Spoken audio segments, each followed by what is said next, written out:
Hurmatli kollegalar, qattiq жүріп жатат, qattiqdan o'tingizlar.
Саламатсыздарбы, урматтуу депутаттар. Үчүнчү суроо боюнча баяндама берди. Суроолорго жазылыңыздар. Аппарат, табло бериңиздер.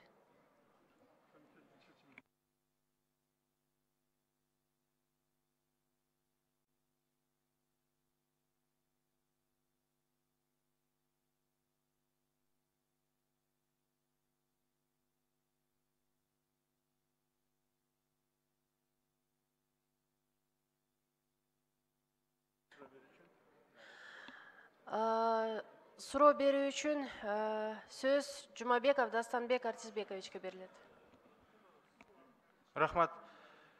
Министрдің орынбасары, сіз айтып кетсеңіз, бұл эмне кандай купуя протоколдор болушу мүмкүн да?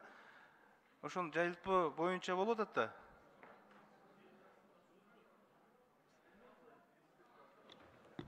Дастанбек Артизбекович, рұқсат берсеңіздер, расмий тілде жооп берейин тоже. По соглашению о порядке защиты конфиденциальной информации был заключен соответствующий межгосударственный документ соглашения. В 2014 году он был подписан рядом стран, которые на тот момент уже являлись членами Евразийского экономического союза. Он был ратифицирован, после чего вносились определенные редакционные, уточняющие поправки. И в 2021 году, в феврале месяце, также были дополнительно внесены протоколом несколько изменений. И вот для приведения в соответствие мы должны провести внутригосударственные процедуры. Все страны уже ратифицировали. Единственное, протокол находится на подписи у президента Казахстана, и сейчас мы проходим свои внутренние государственные процедуры. По самой сути, это предоставляется возможность установить внутренний порядок Евразийской экономической комиссии по рассмотрению дел по нарушениям предоставления информации в части конкуренции. Здесь Евразийская экономическая комиссия берет на себя определенную ответственность по расследованию внутренних органов, где наблюдаются или выявляются нарушения по конкуренции, которые проводят внутреннюю в рамках Евразийской экономической комиссии института изучения, и потом принимается решение, были ли такие в отношении конкуренции такие нарушения, и принимается соответствующая определенная степень ответственности. Штрафы налагаются на те субъекты, которые находятся на одной из стран-участниц Евразийского экономического союза. То есть в целом это общий внутренний порядок и регламент рассмотрения обращений, поступления информации конфиденциального характера. То есть право предоставления запроса на служебные документы, определяется перечень лиц, которые имеют доступ и право к этим документам, и ответственность по неразглашению среди Евразийской экономической комиссии, то есть внутри самого органа. Ошондо мындай тоготор жерин айтсаңыз, Евразия экономикалык комиссиясынын ортосунда кабыл алынган протоколдор болсо, допустим, тарифтер болобу, учеттор болобу, ошону таркатпоо иретинде протоколго келишимге кол койсо, эгерде ошону кимде ким таркатып же чыгарып жиберсе маалымат каражат булактарына, бул нарушение болуп эсептелет деп ошо калп атасыздар да. Дастанбек Артизбекович, здесь тура айтып атасыз, ну, по сути первичного документа соглашения, здесь просто делегировались полномочия Евразийской экономической комиссии запрашивать, обрабатывать и использовать конфиденциальную информацию. То есть изначально само соглашение 2014 года оно было направлено на это, а сейчас в рамках дополнительного протокола там незначительные изменения в связи с вступлением новых стран, то есть Армении и Кыргызстана, и уточняющие редакционные в понятийном аппарате. Купуялыкты сакталган эрежелерин ратификациясы болуп атат да, мындайча айтканда. Купуяны сакташ керек. Эреженин негизинде, ушу протокол негизинде. Тура. Бул протоколдон чыгып кетсе, анда айыптарга жыгылат деген мааниде болуп атат. Тура. Ушундай протоколдук келишим, ратификация, мисалы, Түркменистан, Өзбекстан мамлекеттери менен барбы, жокпу? Алар менен жок. Может, в двухстороннем отдельном формате, в многостороннем формате нету, только в рамках Евразийской экономической комиссии. Рахмат. Кийинки сөз Кадырбеков Нуржигит Кадырбековичте. Assalamu alaikum. Biz шоқшоғын ережелерді Евразиялық экономикалық биримдик боюнча, Евразиялық экономикалық комиссия боюнча ережелерді, протоколдорду, кандайдыр бир нормативдик актыларды кабыл алып берип атабыз. Бирок алардын иштеши кандай болуп атат? Аткарылып атабы?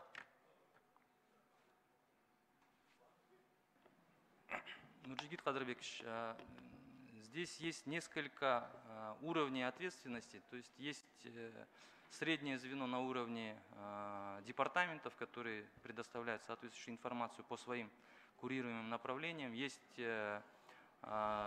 площадка, где регулярно проходят заседания Совета и заседания Высшего Совета, где отчитывается полностью Евразийская экономическая комиссия по своей работе на ежеквартальной и полугодовой основе. То есть там предоставляется информация о их результатах, их планах. И в этом году как раз Кыргызская республика будет председательствовать в рамках Евразийского экономического союза и будет формировать повестку на 2022 год.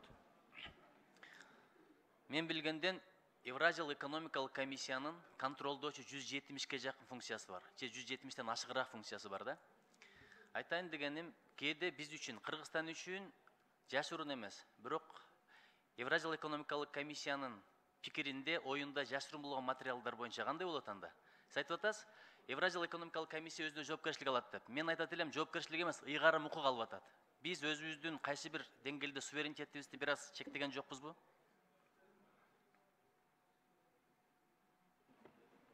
Ну, здесь есть различные инструменты, то есть мы должны на каждом этапе по каждому вопросу аргументировать свою позицию, отрабатывать на переговорных процессах и отстаивать свои интересы. Здесь регулярно идет, эта работа ведется. Макул, кандай гана нормативдик акт болбосун, ошолорду кабыл алууда абдан дыккат карасаңыздар, анткени бир сөз менен суверенитетибизге чек кое алышыбыз мүмкүн, өзүбүз байкабайчы. Мына түзүлгөндө кандай дебат болгон, кирели же кирбейли деп. Көпчүлүк айткан кирели деп. Эмне себептен дегенде 4 багытта мына товарлар, жумушчу күчү, кызмат, андан кийин капитал, ушуларга эркин жүрүүгө, бирдиктүү экономикалык саясат жүргүзүүгө абдан жакшы шарт түзүлөт. Экономикалык бирдиктүү аймак болот. Жыргайбыз, кунайбыз деп кирдик эле. Мына Казакстандан канча күндөн бери биздин товарлардын өтпөй атканы, тияктагы мигранттардын алакубалы, ошо окшогон нормативдик актылардын иштебей аткандыгы жөнүндө формалдуу мүнөзгө ээ болуп аткандыгын айтып атат да. Ошон үчүн ушул багытта бир жакшылап ойлонуп иш алып барсаңыздар. Бул жактан келип өткөзүп кетесиздер, бирок аткарылбагандан кийин эмне пайдасы бар? Биз айтканда баягы 5-инчалык нарк болбой атпайбы? Ошон үчүн бердим ушул суроону. Чоң рахмат. Рахмат, эске алабыз. Кийинки сөз Изатбек кызы Аидада.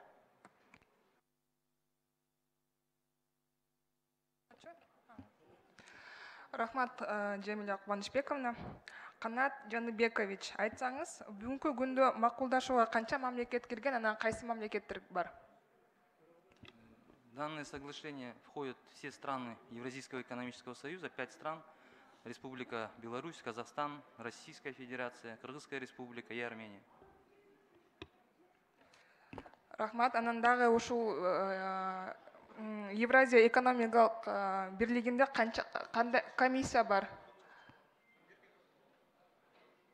Есть основной институт, Евразийская экономическая комиссия, которая является нашим национальным органом. Внутренняя структура Евразийской комиссии, она распределена по департаментам. Сейчас более 13 департаментов по разным направлениям. Спасибо.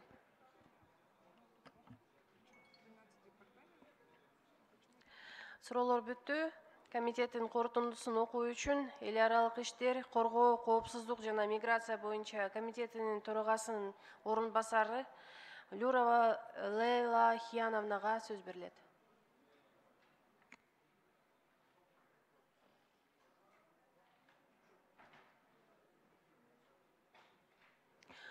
Аппарат Люрова Лейла Хияновнанын микрофонун күйгүзүп коюңуздар.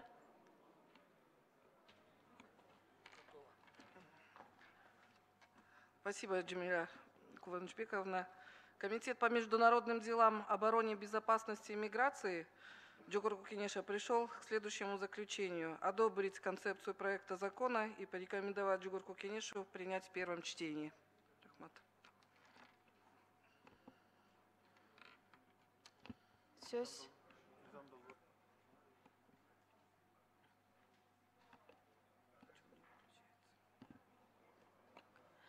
Мыйзам долбоору добуш берүүгө жиберилет.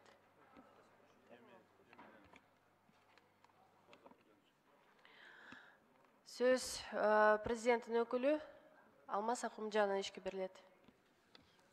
Урматтуу депутаттар, Жамиля Кубанычбековна, Кыргыз Республикасынын Конституциясынын 70-беренесинин 1-бөлүгүнүн 2 пунктуна ылайык Кыргыз Республикасынын билим берүү жана илим министри кызмат ордуна дайындоого Бешеналиев Алмазбек Бешеналиевичтин талапкерлигин Кыргыз Республикасынын Жогорку Кеңешинин макулдугун алуу үчүн киргизем. Урматтоо менен Кыргыз Республикасынын президенти Садыр Нуркожоевич Жапаров. Ушул маселени азыр күн тартибине киргизип, карап берүүңүздөрдү суранамын.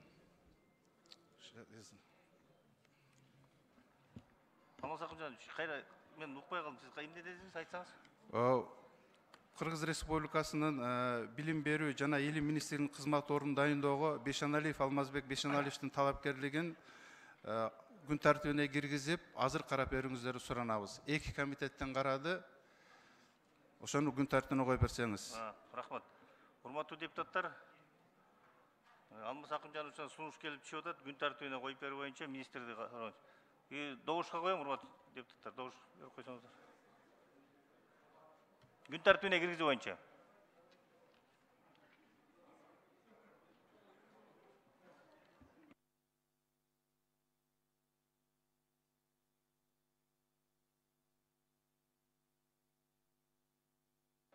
Макул 69, каршы жок, бар 69, катталды 79.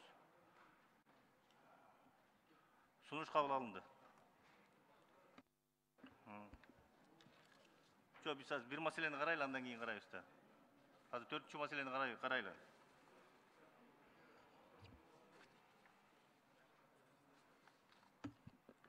Кыргыз Республикасынын айрым мыйзам актыларына жер кодексине жайыттар жөнүндө мыйзамга өзгөртүүлөрдү киргизүү тууралуу мыйзамдын долбоору 2-окуга киргизилет.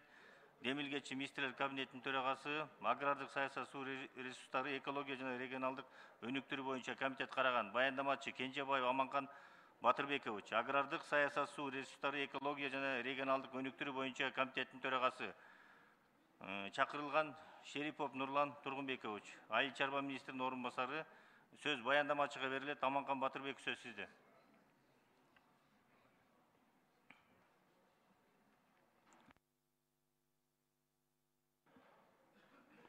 Микрофонду күйүз коюлачы.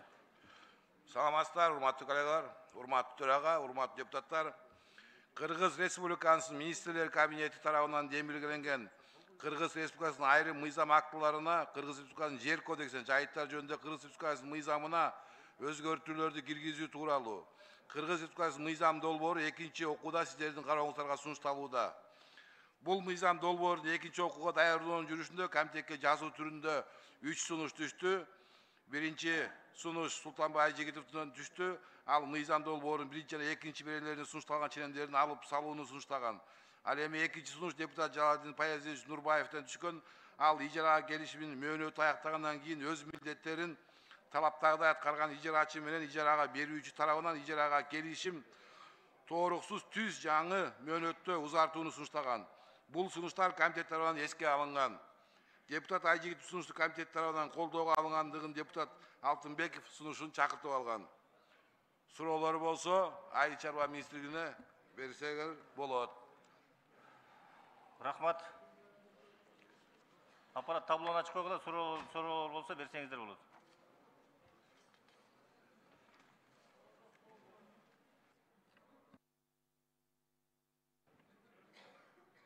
Суроо берүү үчүн Алимбеков Нурбек Карыевичке берилет.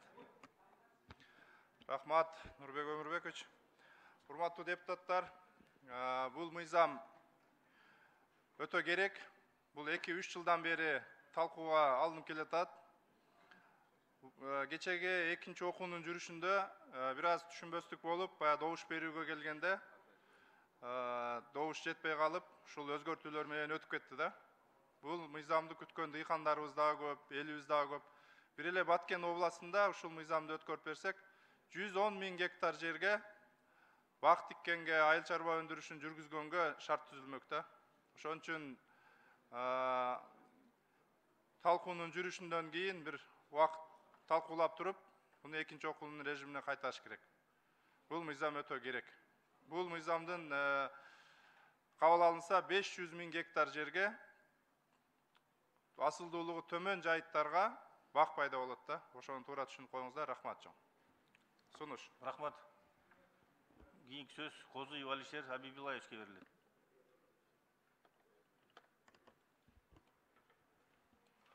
Рахмат, Нурбек Өмүрбекович. Саламатсыздар, урматтуу депутаттар. Чындыгында бул мыйзам элге өтө керектүү мыйзам. Мен ойлойм, бул мыйзам долбоору кечеги комитет отурумунда бир аз түшүнбөстүктөрдөн улам мындай түшүнүксүз жагдайлар пайда болуп калды да. Ошон үчүн мен бул төрөгага дагы кат жүзүндө сунуштама бердим эле. Ошого бул мыйзам долбоорун кайрадан комитеттин кароосуна экинчи окууга чейин берсеңиздер жакшы болот эле. Буну дагы бир кыйра көпчүлүк депутаттардын сунуштары бар. Бул мыйзам долбоору боюнчачы. Себеби дегенде бул көпчүлүк эл менен элдин ортосунда баа түшүнбөстүктөр болуп калып атат да. Бул 309-токтом менен мындай айкалыштырып алышып атат да. Бул башка мыйзам да булчу. Бул жайыттар боюнча. Азыркы коллегам айткандай, чындыгында 500 000 гектарга жакын жайыттарды бул мыйзамдаштырып берсек, негизинен туура болот эле. Канчалаган жерлер бош жатат да. Ошону сунуш катары колдоп берип койсоңуздар.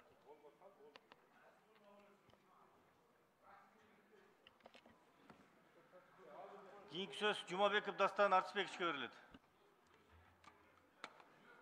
Рахмат. Биринчиден министрликтин өкүлдөрүнө кыска ушул мыйзам боюнча бир маалымат берсеңиздер. Сиздерге керекпи бул мыйзам? Мына азыр депутаттар айтып атат, муну кайда экинчи окуунун режимине кайтып комитетке жөнөтөлү деген. Кыска бир ушул мыйзам долбоору боюнча берсеңиздер маалымат. Саламатсыздар, урматтуу депутаттар. Саламатсызбы, Дастан Артысбекович. Белгилей кетиш керек, министрлер кабинети асылдуулугу төмөн жайыттар боюнча мыйзам долбоорун сунуштап атат. Жер кодексине жана жайыттар мыйзамына өзгөртүү сунушталып атат.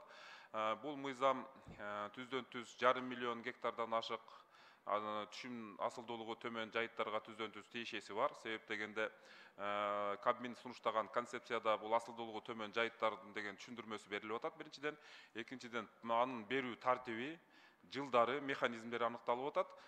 Белгилей кетиш керек, 20 жылга ошол биздин дыйкандар, фермерлер ошол асылдуулугу төмөн жайыттарды өздөштүрүүгө жана колдонууга берүү мүмкүнчүлүгү түзүлүп атат.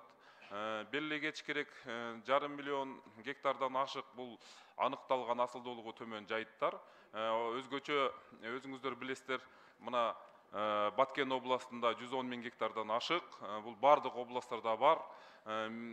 Бул мыйзам долбоору Кудай буйрса кабыл алынса, биздин дыйкандар, фермерлер өзгөчө багбанчылыкты өнүктүрүүгө, өзгөчө ошол жанагы өзгөчө баалуу жерлердин көбөйүшүнө шарт түзүлөт. Ошону менен бирге ижара акысы жогорулайт. Бул бюджетке дагы пайда бир чети, экинчи чети кыйыр экономикалык мультипликативдик эффектиси да мыкты болот. Себеп дегенде ошол эле Баткенде өзүңүздөр билесиздер, Мисте, Бадам, Жаңгак айталса, ошол эле мисалы Ысык Көл областында Балыкчыда, Жети Көз районунда ошол эле алма, ашпурут жана башка жаңы маданияттарды айдоого мүмкүнчүлүк түзөт. Ошондуктан бул жумуш ордунда камсыз кылат, ижара акысын дагы кенен жергиликтүү бюджетке түшүүгө мүмкүнчүлүгүн түзөт. Ошондуктан бул мыйзам өтө маанилүү. Ошондуктан сиздерден өтүнүч колдоп берсеңиздер. Бирок бир кечкирээк министрлер кабинети сунуштаган концепция экинчи окууда комитетте башка редакцияда кетти. Ошондуктан кайра в режим второго чтения комитетте кайтарып берсеңиздер. Себеп дегенде депутат Козуевтан, депутат Алимбековтан жана башка бир топ депутаттардан бир топ орчундуу сунуштар түштү. Ошонун баарын тең комитетте бирге каралса деген да бизде сунуш бар. Рахмат. Рахмат. 5-чи микрофон. Токтоп туруңуз, мен бүтө элек убактым. Кечиресиз. Кеч. Айта бериңиз. Жайыт комитетинин төрагасы барбы бул жерде? Жайыттар комитетинин төрагасы. Департаменттин Департаменттин Керималиев Жаныбек Калканович. Сиздин оюңуз кандай? Ушул жериңизди тартырып, башка категорияга өзгөртүп атканга Жайыттар комитетинин департаменттин жетекчиси катары каршы эмессизби? Мен каршы эмесмин, анткени себеби ушул мыйзамды бардыгыбыз обсуждать этип туруп алып чыгып атабыз. Эмне себептен дегенде биз азыр мындай бир иштерди жүргүзбөсөк, жылдан жылга деградация, жылдан жылга жана азык тулугу төмөн боло баштайт экен. Ошондуктан ошол мыйзамды киргизип атабыз. Бул менимче концепциясы жакшы, көп жерлерде колдоп атат. Ошондуктан сиздер жана азыр замминистр айтып кетпеди, комитетте мындай түшүнбөстүктөр болуп калды, башкача болуп калгандыктан концепциясы өзгөрүп кетти. Ошон үчүн экинчи окуунун режимине түшүрүп берсеңиздер, бүгүн обсуждать эткенден кийин биз ошо комитетте бир сыйра карап, башка депутаттардан дагы мындай сунуштар кирип атат, ошолордун баарын киргизип туруп анан кийин экинчи окууга алып чыгалы деп. Ошондо асылдуулугу төмөн болгон жайыттар бул тоонун боору, сайлардын ичи болуп эсептелеби же түз жерлер болуп эсептелеби жайыттагы?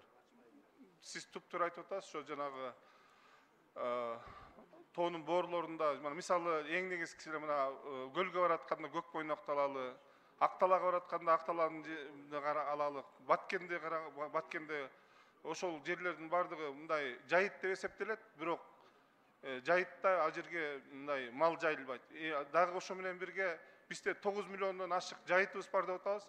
Ошонун 3 миллион 700 миң гана ошо колдонулат. Калгандары бүтүн жана 45 градустан жогору, анан кийин таш шагыл жерлер. Ошондуктан биз ошо мындай туура деп ойлоп атабыз да.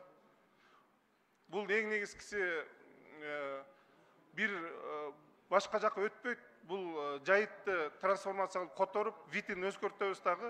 Ошол ким кандай заявка берсе, ошонун негизинде болот да. Ошондуктан мен ойлойм, бул жакшы мындай иштечү мыйзам. Урматтуу Дасанбек Артисбекович, биз сунуштаган концепцияга ылайык асылдуулугу төмөн айыл чарба жерлери бул кыртыштык бонитеттин баалы 20-дан ашык эмес, же дан бирдигинин түшүмдүүлүгү 0,8 центнер гектарга жетпеген. Жана мелиорациялык жактан ылайыктуу эмес, жана аларды жакшыртуу боюнча иш-чараларды талап кылган айыл чарба жерлери деген түшүндүрмөнү биз норманы сунуштап атабыз. Ошондо 0,8 болуп калганда 1 гектардан 800 килограмм будай алса, ал жер автоматически анда болбой калабы ошондо? Чөп албай калса же кандай? Жерде будай алат деген эмес, бул эме жанагы бирдик кормовой единицаны айтып атат да, 0,8 центнер малга, жешине. Анда бүгүнкү күндө бизде 1 гектарга малга ылайыктуу кандай мындай жей турган чөп бар да? Маалымат барбы анда сиздерде? Маалымат бар. Мисалы, бул 1 квадрат метрге 1 гектар жерге бир шарттуу баш ири мүйүстүү мал болуш керек, же болбосо 5 кой деп эсептелет да негизи. Мындай эме боюнча, тартиби боюнча. Мындай эми жайыт комитетинин департаментинин жетекчисине да айтат элем анда сизге. Анда сиздер тийиштүү ошо талааларга чөп себип мал чарбасына да мындай жардам бериңиздер да. Анда мынтип эле жериңиздерди берип койбой, ошондой иштерди да жасаңыздар да сиздер. Туптуура айтып атасыз. Ошол боюнча да азыр иштерди жүргүзүп атабыз. Иш пландарды даярдадык. Уруктарды себиңиздер. 2000 килограммдан ашык урукту мал жей турган чөптөрдүн уругун себеп ошого шарт түзүңүздөр. Туптуура айтып атасыз. Ошолордун баардыгын заказ бердик. Азыр атайын ошо дрон отряд сыяктуу бир эме түзүп атып, экспедиция түзүп атабыз. Бул эме өзүңүз жакшы билесиз, бу жердегилердин көптөрү жакшы билет. Тиги жайыттын жана уругу абдан жеңил болот дагы, шамал учуруп кетпеш үчүн ошого да карап атабыз. Биз ошол боюнча иштерди жүргүзүп атабыз. Кудай буюрса, биздин Кыргыз илим изилдөө институтунда жайыт институту бар, ошолор менен чогуу иштерди алып барабыз. Жылдан жылга азыр ошол биз ошол пошаговый жасап туруп, өзгөртүүлөр жүргүзөбүз. Ошондо жер мамлекеттик фондко өтөбү? Трансформация болгондон кийин. Дастанбек Арсебекович туура белгилей керек. Асылдуулугу төмөн жайыттар биринчи ГФСУ айыл чарба багытында мамлекеттик фондуга өтөт. Андан кийин ошол кайрылган биздин дыйкандарга өздөштүрүүгө колдонууга берилет. Жергиликтүү бийликке өткөрүп бересиңер, алар акцион менен элге берет. Ошондой да схема. Өзүңүздөр билесиздер, конкурс аркылуу биринчиден, экинчиден биз мыйзамда так норма сунуштаганбыз. Ушул Кудайым буйрса, Кудай кааласа бул мыйзамды колдоп берсеңиздер, атайын өкмөт тарабынан жобо иштелип чыгып, жобо бекитилет. Ошол жободо бардык механизмдер так аныкталат. Бирок сиз менен биздин ой пикирибиз бир, конкурс аркылуу ошо биздин жарандарга берилсе деген. Ошол үчүн бул мыйзамды этияттап иштетиңиздер, анткени кабыл алынып калса, биздин деле айыл чарбасындагы бүгүнкү мал менен элдер алек. Ар бир үйдө кой бар, уй бар. Анан жакынкы жайыттардын баардыгы кыскарып кетсе, эртең элден да мындай маселе жаралат. Наразычылык жаралат. Ошо айылга жакын түз жерлер трансформация болуп өтүп кетсе, алар биздин жайыт жерлер ушинтип кетип калды деп наразы болбосун. Ошого кылтаттык менен караш керек деп ойлойм. Рахмат. Урматтуу Дастанбек Арсызбекович, сиз көтөргөн маселе боюнча биз ушул мыйзам долбоорунда 7 пунктта сунуштап атабыз. Мал айдап өтмө жолдордун асылдуулугу төмөн айыл чарба жерлери, фаунанын эндемикалык түрлөрү жашаган жана өсүмдүктөрдүн эндемикалык түрлөрү өскөн аймактар айыл чарба өндүрүшүн жүргүзүүгө жана өздөштүрүүгө берилбейт. Андан сырткары асылдуулугу төмөн жайыттар тарыхый маданий мурастар жаатындагы ыйгарым укуктуу органдын тарыхый маданий мурастардын бар же жок экендиги жөнүндө оң корутундусу берилбейт деп. То есть жана сиз айткандай мал өтмө жайлар албетте берилбейт. Рахмат. 5-чи микрофон. 5-чи микрофонду кошуп бергиле. Саламатсыздар, урматтуу төрага, урматтуу депутаттар. Жогорудагы мыйзамды кабыл алганыбыз, мен ойлойм, кандайдыр бир деңгээлде биздин дыйкан фермерлерге шарт түзөт. Өзүнүн ишин алып барууда. Бирок ошонун алкагында бүгүн көптөгөн сунуштар түшүп атат, өзүңүздөргө белгилүү болгондой. Ошону эртеңки күнү элди дагы бир түшүнбөстүк алып келип албаш үчүн ушул комитетке кайра кайтарып, дагы алымча кошумчалар болсо биз киргизип туруп анан палатага алып чыксак, менин сунушум. Рахмат. Урматтуу депутаттар, кайра комитетке кайтаруу боюнча экинчи окууга режимине сунуш келип түшүп атат. Мына Алимбековдон, Козуевден, Сарбагышевден ушу добушка коем, кайра кайтаруу боюнча. Урматтуу депутат, добуш бериңиздер.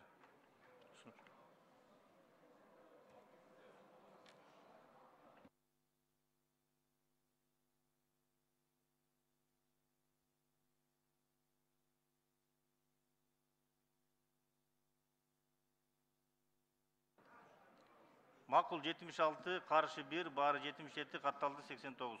Сунуш кабыл алынды. Так болду. Рахмат, урматтуу коллегалар. Чакырылгандар бар берсеңиздер болот. Күн тартибинде 5-чи маселени кароого өтөбүз. Кыргыз Республикасынын билим берүү жана илим министринин кызмат ордуна Бешеналиев Алмазбек Бешеналиевичти дайындоого макулдук берүү жөнүндө конституциялык мыйзамдар, мамлекеттик түзүлүш, сот укук маселе жана жогорку кеңештин регламенти боюнча комитет, ошондой эле социалдык саясат боюнча комитеттер караган. Баяндамачы Абытов Алмазбек Ахунжановичке берилет.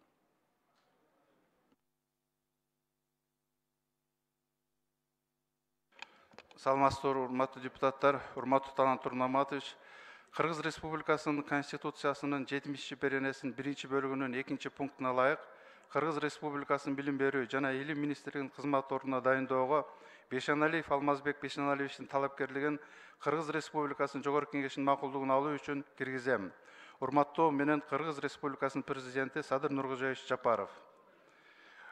Маселени карап, колдоп берүүңүздөрдү суранабыз.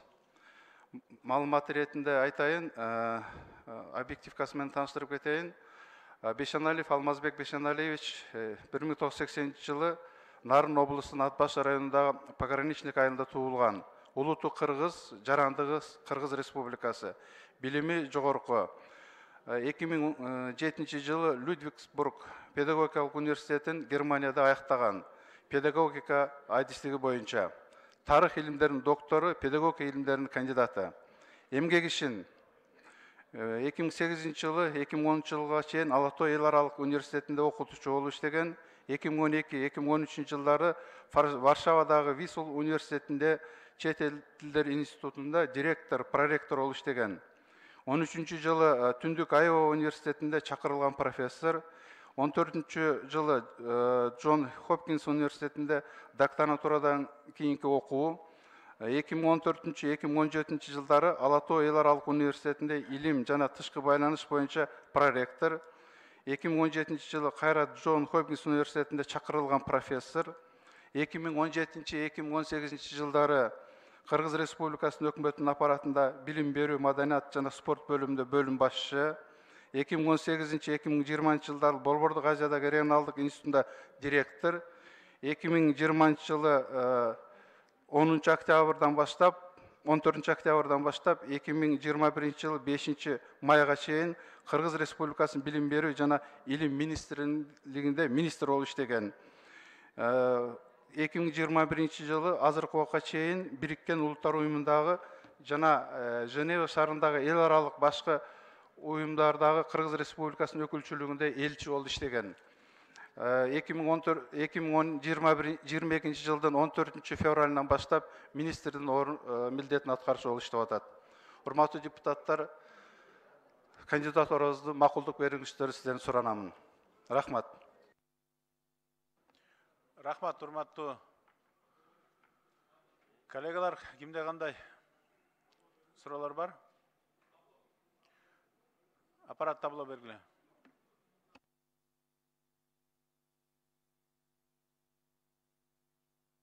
Söz суроо берүү үчүн Бекеш Дастан Далбаевичке берилет.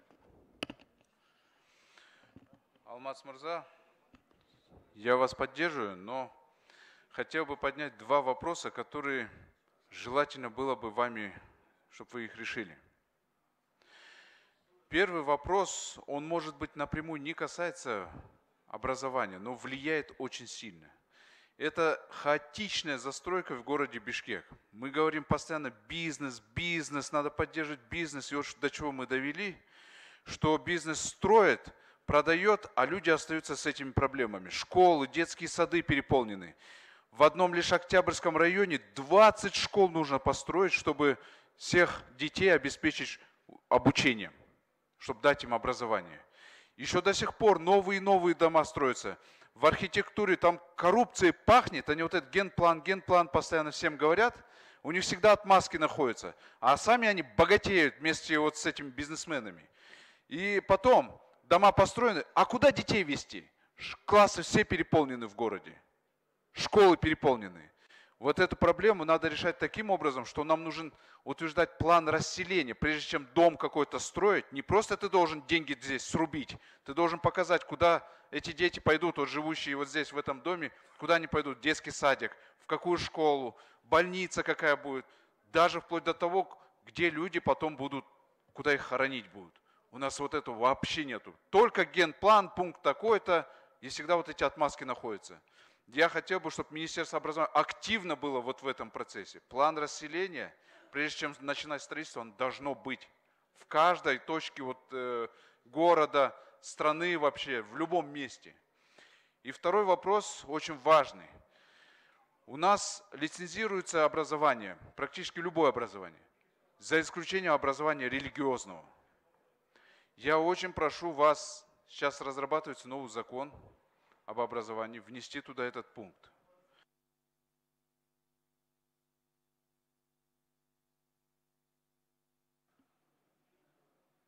Аяқтадыңыз 10 секунд.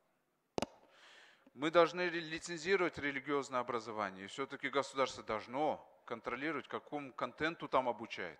У меня большая просьба вот посодействовать вот в этих двух вопросах. урматтуу Дастан Далабаевич, сунуштарыңызды алдым, буюрса эске алып, иштешебиз, аткарабыз буюрса буларды. Булар биздин планда бар экөтен. Рахмат. Рахмат. Кийинки сөз Айдарбеков Чыңгыз Азаматовичке берилет. Рахмат, урматтуу Алмазбек Бишеналиевич, сиздин талапкерлигиңизди биз колдоп атабыз. Бирок ошону менен бирге бир нерсени айткым келет. Барыбызга белгилүү болгондой, үзүрлүү, ийгиликтүү мамлекеттин өнүгүүсү түздүн түз анын жарандык коомунун билим деңгээлинен көз каранды. Эл аралык практикага таянсак, эгер сапаттуу билим берүү болбосо, узак мөөнөткө туруктуу социалдык экономикалык өнүгүүгө чыгуу кыйын болот. Бүт өнүккөн мамлекеттер өз убагында агартуу жана билим берүү тармагын жакшыртуунун үстүнөн иштеп, билимге басым жасашы. Сиз жакшы билесиз, ошол мамлекеттерде сиз окугансыз. Биз дагы ушул маселеге кун коюшубуз керек. Өзгөчө билим берүү тармагынын мыйзамдарын бүт жагынан талдап, таразалап, заманбап деңгээлге чыгарышыбыз керек. Жаңы мыйзамды биз даярдашыбыз керек. Ушул жагынан, урматтуу Алмазбек мырза, мен бир нерсени айткым келет. Сизге чейин иштеп аткан министр жанынан, ушул министрлигинде иштеп аткан кызматкерлер биздин жарандык коомубуз менен акылдашпай, өздөрү ушул мыйзамды даярдап, качып, бирдеки тегерек үстөлдөрдү өткөрбөй, өздөрү ушул мыйзамдын долбоору даярдашчу. Менден бир сураныч, биздин жарандык коомубуз менен тыгыз байланышта иштесин, биздин депутаттарыбыз мен деле ушул процесске кошкум келет. Биз чогуу сапаттуу биздин балдарыбыз үчүн, биздин мамлекетибиздин келечеги үчүн ойлонолу. Заманбап жакшы мыйзамды биз чыгарып койсок, биздин мамлекетибиз алдыга кетет. Бул бир. Андан кийин дагы бир көйгөйлүү маселе чыгып атат. Региондордо, атүгүл Бишкек шаарында мамлекеттик мектептердин билим берүү деңгээли 10 секунд кошуп коюңуздар. Билим берүү деңгээли төмөн, жакшы мугалимдер жеке секторго кетишет. Ушул жагынан карасак, жеке мектептерде балдарга сапаттуу билим берип жатышат. Атаандаштык жакшы. Биз колдошубуз керек. Ошон үчүн мыйзамга биз тийиштүү өзгөрүүлөрдү киргизип коюшубуз керек. Андан кийин аккредитация жана лицензирование жагынан силерде ошол жакта паракурлук болуп атат. Тийиштүү адистер ушул жагынан иштеп, эч кандай реформаларды жасагысы келет, таптакыр. Ушул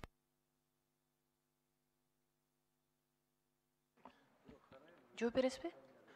Урматтуу Чыңгыз Азаматович, чоң рахмат. Сиз айткан боюнча биз мыйзамдарга инвентаризацияны толук жүргүзүп бүтүп калганбыз. Буюрса жарандык коом менен талкууга алып чыгабыз активдүү түрдө. Сиздер менен бул багытта буюрса иштешебиз. Андан сырткары аккредитация, лицензия боюнча санариптештирүү багытында жана бир канча баскычта бул маселелерди чечүү боюнча конкреттүү сунуштарыбыз бар. Буюрса бул багытта иш жүрөт. Жеке менчик мектептер менен мамлекеттик мектептердин ортосундагы маселе тууралуу дагы буюрса иш жүрмөкчү. Рахмат. Рахмат. Кийинки сөз Маткеримов Айбек Тураталиевичте. Рахмат. Саламатсыздар, урматтуу кесиптештер. Урматтуу Алмазбек Бишеналиевич.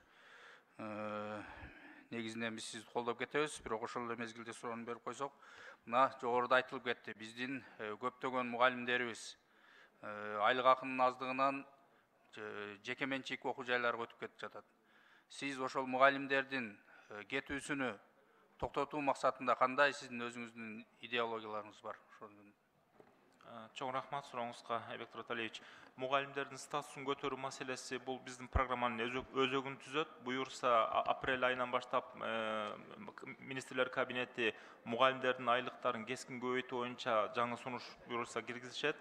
Бул багытта биринчиден мамлекеттик мектепте мугалимдердин айлык маяналары боюнча толук өзгөрүүлөр болмокчу. Жана стимулдаштыруу боюнча бир канча категорияда 7 багытта биз сунушту бердик. Бүгүн эртең менен 9-да финанс министрлигинде бул боюнча жыйын өткөрүлдү. Андан сырткары буюрса таланттуу мугалимдердин талантын көтөрүү, квалификацияларды көтөрүү боюнча буюрса башкача жаңы методдор менен иштерди алып барабыз буюрса. Рахмат. Ошол эле мезгилде өзүңүзгө да маалым болсо керек, кээ бирки мектептерде коррупциялык схемалар күч алып баратат да. Ал тууралуу биздин жарандардан көптөгөн кайрылуулар келип түшүп атат. азыр айтылып атат, кээ бир мектептерге кириш жогорку окуу жайдан дагы кыйын болуп калды деп. Ал боюнча кандай иш-чаралар жүргүзөсүз? Мектептерге кирүү боюнча негизинен электрондук кезек коюлган, бул 1-класстан баштап алуу боюнча, анан ал 2-класстан өткөндөн баштап ошо Бишкек шаарында ушул маселе көйгөй катары билинип атат. Бул боюнча буюрса жаңы мыйзам долбоорлорун сунуштайбыз. Бул мектеп директорлорун ротациялоо боюнча, орундарын алмаштыруу боюнча өзүңүздөр байкагандай, Бишкекте деле бардык мектептер мындай толук нагрузка жок. Көбүрөөк көп, анткени ал жерде сапат жакшы болгон үчүн бардык ата-энелер ошол жака бергиси келет. Кээ бир мектептер өзүнүн нормасын толтурбай жаткандар бар да.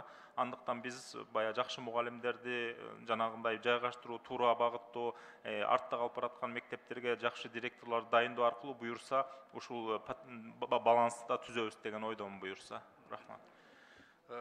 Мына дагы бир биздин көйгөй, биздин чет жакта жүргөн жарандарыбыз көпчүлүгү окууну бүтөрү менен турмуштун шартынан башка мамлекеттерге мигрант болуп кетип жатат да. Анан сырттан окушат. Ошол окууну дистанттык түрдө ошол чет жакта жүргөн жарандарыбыз менен жүргүзсөк болобу?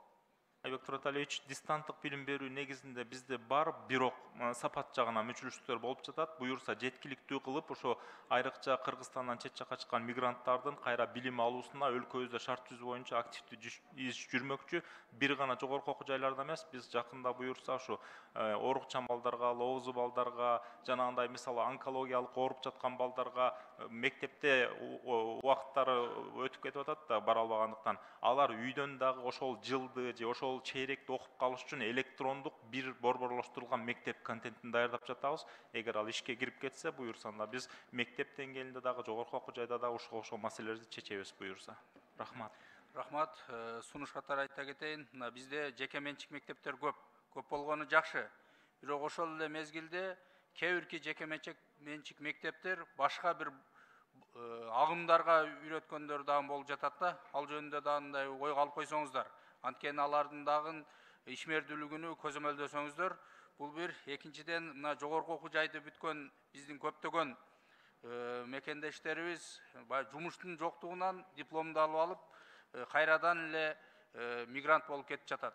Мына окууга тапшырып атканда ар бир окуу жайлар өздөрүнүн бир алдына план койсо, кээ бир ишканалар менен макулдашылып, бүткөндөн кийин ошол биздин бүтүрүүчүлөрдү ишке ала тургандай бир келишимдерди түзсө жакшы болмок. Анткени көп эле бүтүп алгандан кийин каяка киришин билбейт. Окуу жайлардагы сапат жагына дагы көңүл буруп койсоңуз жакшы болмок. Рахмат сунушуңузга. Менчик мектептерде мындан кийин бирдиктүү мамлекеттик саясат жүрөт буюрса, ал эми ишке жайгаштыруу боюнча жогорку окуу жайларга 4-чү модель вуздардын деңгээлинде иштөө боюнча бир модель бар, билесиздер. Буга чейин биздин билим берүүдө университеттер бир гана билим берүү функциясын аткарып келсе, биз жаңы модельде буюрса университеттерге билим берүү, илим изилдөө, инновациялык табылгаларды өндүрүү жана бизнес менен, коомчулук менен, заказдар менен иштешүү боюнча функцияларды жүктөйбүз. Мындайча айтканда, университеттер буюрса экономикалык фабрикаларга айланып, практика менен айкалашып иш алып барганга буюрса багыттайбыз. Рахмат. Рахмат. Процедурный. 3-чү микрофон. Алмазбек мырза, сиз азыр аккредитация жана лицензирование боюнча реформалар жүргүзүлүүдө деп айтып койдуңуз. Тили каршы ушул жаңы мыйзамдын долбооруна тескерисинче сиздин командаңыз, мурунку команда, өзгөрүүлөрдү киргизип коюп, тескерисинче бүт баары күч өтүп атат. Лицензия жагынан, аккредитация жагынан сиз карап көрсөңүз, жеңилдетиш керек. 30 жылдан бери калыптанып, эч кандай өзгөрүүлөрдү киргизгиси келбейт экен. Ошол жакта паракурлук, жемкурлуктун эмеси, кармушкасы. Андан кийин повышение квалификация жагынан жалаң бир эле түзүм иштейт экен, бул мамлекеттик мекеме. Эч кандай өзгөрүүлөрдү киргизгиси келбейт. Биякта атаандаштык болуш керек. Рахмат. Рахмат. Кийинки сөз Шакеев Нурланбек Тургунбековичте. Саламатсыздар, урматтуу депутаттар.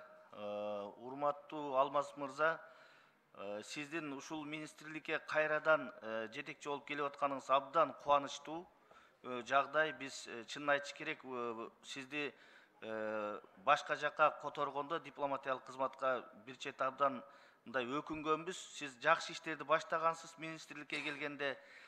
Буга сиздин ошо чет өлкөдөгү абройлуу эл аралык университеттерде, кадыр барктуу университеттерде окуп, ал жерде иштеп, тажрыйба топтогон жаңы көз караштагы, жаңы муундагы мындай тың жетекчилердин алдында болчусуз, сап башында болчусуз. Ошон үчүн мен бардык депутат коллегаларыма айтат элем, Алмаз мырзанын талапкерлигин биз көп талкуулабай колдоп берсек жакшы болмок. Абдан татыктуу жигит. Керек болсо мен ачык эле айтат элем, өлкө жетекчилиги мына Садыр Нуркожоевич, Акылбек Усенбекович эң туура кадр тандашты. Акыркы убактардагы тандалган кадрлардын эң мыктысы деп айтсам мен жаңылышпайм. Ошол эле учурда сизге сунуш катары айтат элем. Мына азыр мектептердеги мугалимдердин айлыктарын, жогорку окуу жайлардагы мугалимдердин айлыктарын көтөрүү маселеси болуп атат. Биз биринчи кезекте мугалимдердин айлыгын кескин көтөрүшүбүз керек. 5-6 миң сомго кошуу болбойт. Мугалимдердин айлыгы жок дегенде 50-60 миң сом болуш керек. Мугалимдердин статусун, кадыр баркын көтөрүшүбүз керек. Билим берүүнүн сапатын жакшыртыш үчүн татыктуу мугалим сабак бериш керек. Антпесе бизде билим берүү болбосо өнүгүү болбойт. Өнүгүүнүн эң чоң уңгусу, башаты ушу билим берүүдө турат. Бул бир. Экинчиси, мына ушул айлыктар көбөйгөндө жана кенже кызматкерлердин айлыгында карап коюш керек, уборщицаларды, техникалык кызматкерлердин. Анан эң башкысы жанагы предметтердин сатын кызгартыш керек мектептеги. 25 предметтин кереги жок. 10-12 предмет болсо жетет, өнүккөн өлкөлөрдөгүдөй. Ошол жагына чоң көңүл бөлсөңүз. Рахмат. Чоң рахмат, Нурланбек Тургунбекович. Сиздин сунуштарыңызды толук эске алам. Колдооңуз үчүн чоң рахмат. Айлык маселелери боюнча МОПТоп кенже кызматкерлердин айлыктары кошо камтылды сунушта. Буюрса апрель айынан баштап алардыкы да көтөрүлөт буюрса. Предметтердин санын кыскартуу боюнча буюрса жаңы окуу жылынан баштап өзгөрүүлөр башталат буюрса. Рахмат. Рахмат. Кийинки сөз Ажибаев Чыңгыз Ильяс Кожоевичте. Рахмат. Саламатсыздарбы, урматтуу коллегалар. Алмазбек мырза, сиз экинчи жолу министр болгону турасыз. Мен сизге бир сунуш берет элем. Бүткүл мамлекеттик кызматтын жетекчилери өзүнүн биринчи иш сапарыны дайындалгандан соң Лейлек районуна иш сапарга чыгып атат. Мен сизге сунуш катары келтирип кетет элем, сиз дагы ошол Лейлек районуна барып, мектептердин имараты менен таанышып. Экинчиден, мектептерде китептин жетишпегендиги, бирок магазинде сатыкка бар. Мектепте жетишпей атат. Мен өзүм дагы мектепте окуп жүргөндө китеп жетишпейт эле. Китептин бетини карап болбойт, эски.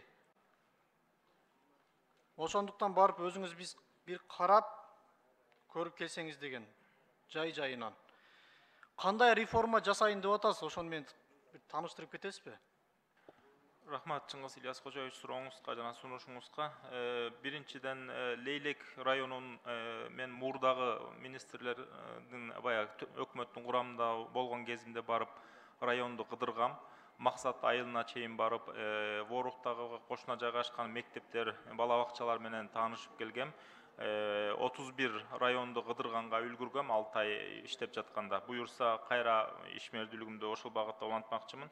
Ал эми өзгөрүүнү кайсыл жактан баштаган атасың сурооңузга болсо, эми билим берүү көп баскычтуу тармак. Эгер орто мектептерди ала турган болсок, реформаны мен мазмундан баштоону бул жолу багыттап жатам. Анткени мазмун өзгөрмөйүнчө ошого жараша стандарттар, ошого жараша программалар, ошого жараша мугалимдердин квалификациясы өзгөрүш керек.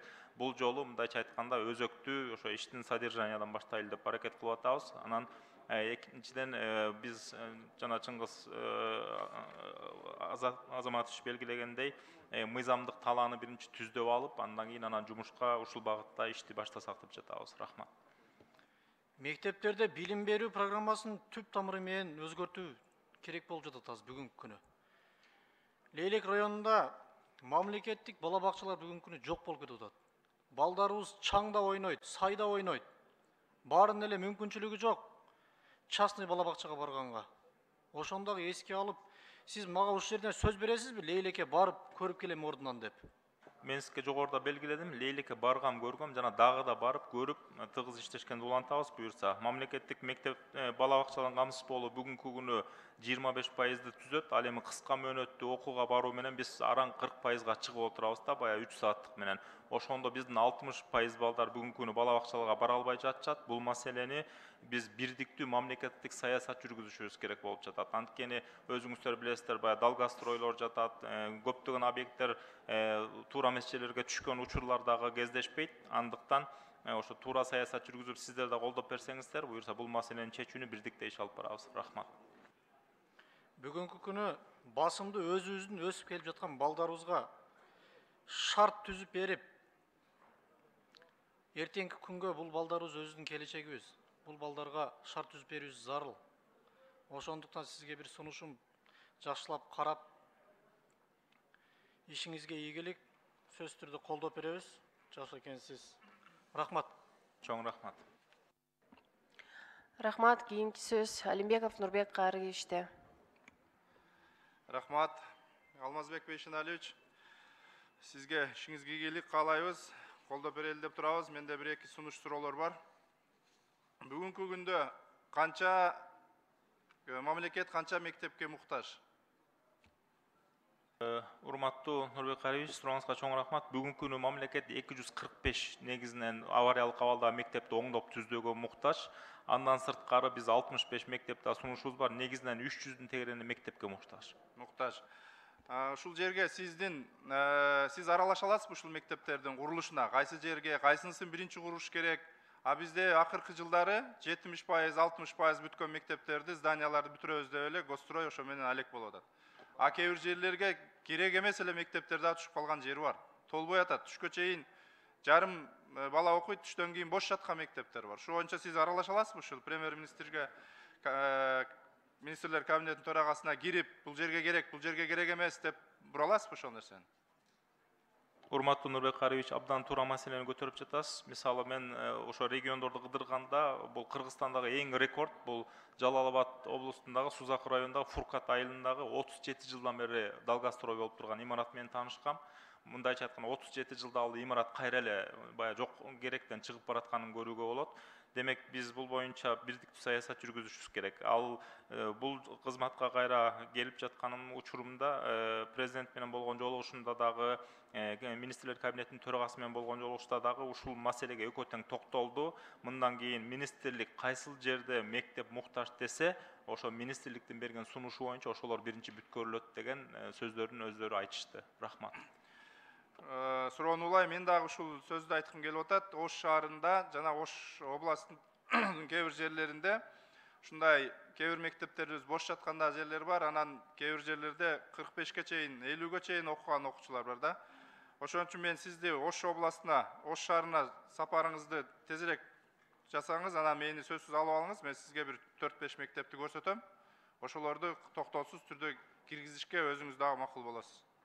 Рахмат Нурбек Карыгич, сиз айткандай балансты түзүшүбүз керек. Ошо сапатка байланыштуу кээ бир мектептерде нагрузка көп, кээ бир мектептерде балдар барбай жатышат. Биз бул боюнча саясат жүргүзөбүз, буюрса ошол балансты кармаганга. Анан дагы сизге бир сунуш, базыркы мектептердин көп площадкалары бош жатат да, чаңып жатат. Илгерки стандарт боюнча чоң футбольный полелар бар эмес беле? Ошол орундарды бир аз кыскартып, азыр современный футбольный площадкалар бар да, мини футбольный. Ошон үчүн ошолордун орлоруна топ зданияларды курсак жакшы болот. Ошону да эске алсаңыз, жер издеп, анын проектин түзгөнчө биздин балдарыбыз кыйнап, убактылары дагы өтүп кетип атат.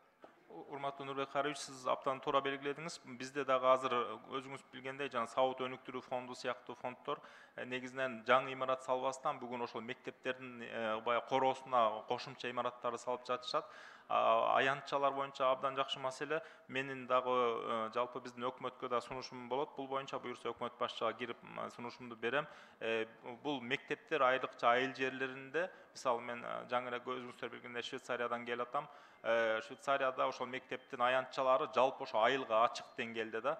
ошол жерде айылдын эли дагы сабактан кийин барып ойногонго, парк сыяктуу кыдырганга, турниктерге асынганга, баягы бүт тренажерлор эшикте тургандарга колдонушат да. Биз дагы ошо мектептердин айланасына ошондой жасап койсок, айылдын дагы спорт боюнча, маданият боюнча, ден соолук боюнча бир топ маселеси чечилет эле да. Ушул идеяларды колдоп беришиңиздерди суранам. Рахмат. Ички миграциянын айынан көп айылдагы мектептерибиз бош калды да. Ошол эле убакта айылда бала бакча дээрлик жок койсо.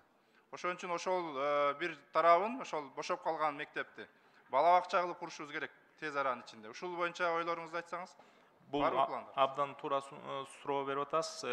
Билесиздер, мурда башталгыч кесипчилик окуу жайлары боюнча да бир агенттик бар болчу, ал жоюлган.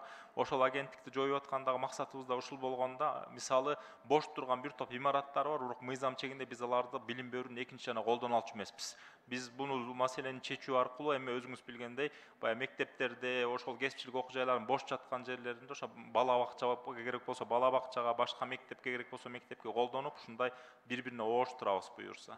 Рахмат. Рахмат. Колдоп берүүңүздөргө мен дагы чакырам. Рахмат чоң.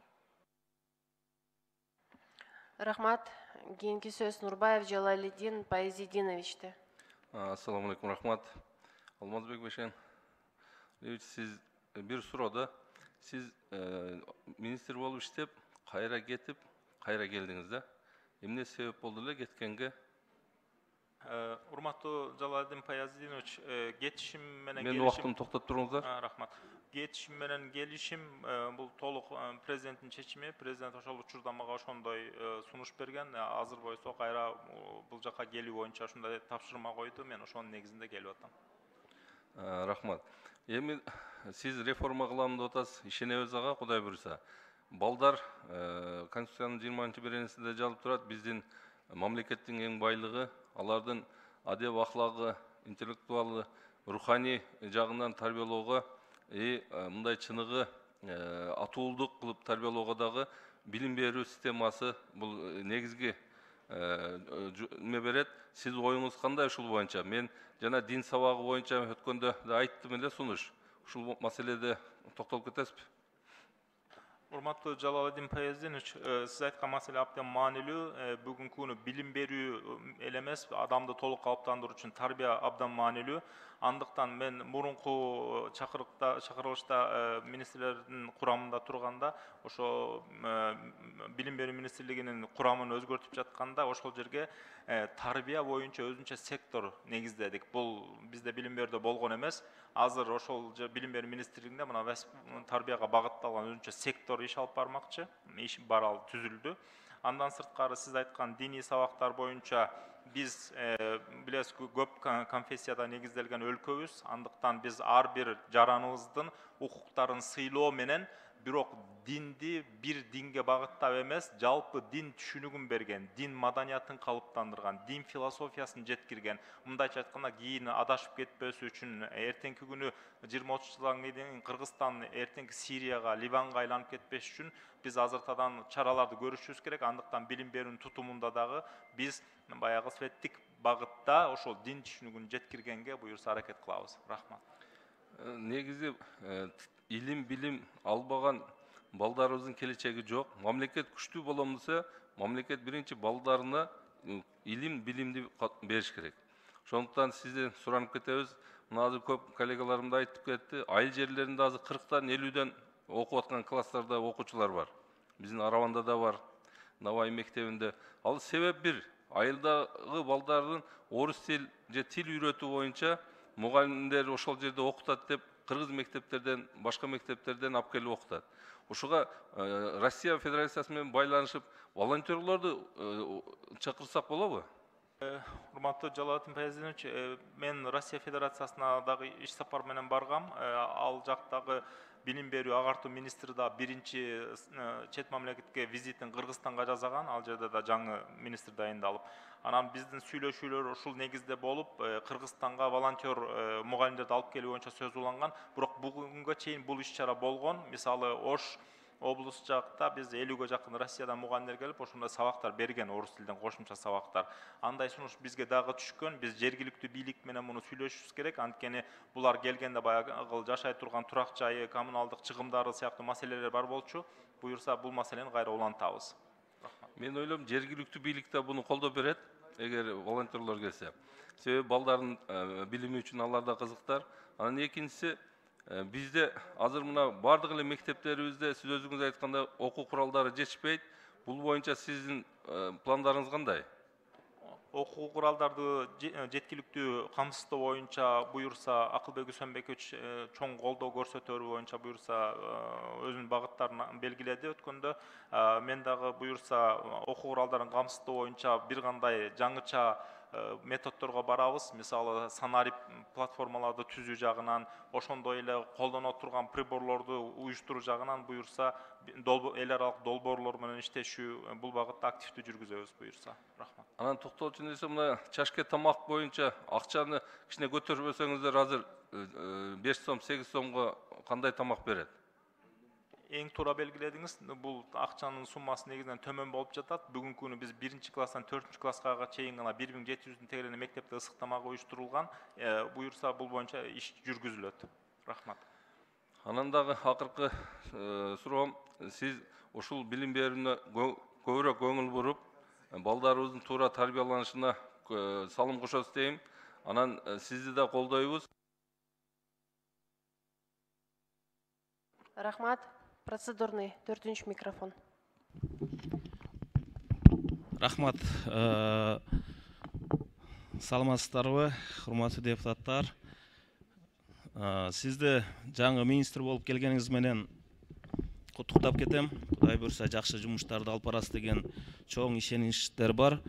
Анан айтайын деген, мен 6-чакырылышта бир топ маселени көтөргөм да. Ушу билим берүү тармагы боюнча башталгыч класстарга комуз предметин киргизүү, анан манас идеологиясын киргизүү патриоттулукка. Андан сырткары 1-класстардан башталгыч класска чейин бир түстөгү калпак, андан кийинкисине 6-класс же 7-класстан сырткаркысына дагы бир түрлүү калпак, чоң класстарга өзүнчө түстүү калпакты кийгизүү. Себеби ар бир мектептерде билесиз, форма берип келет да.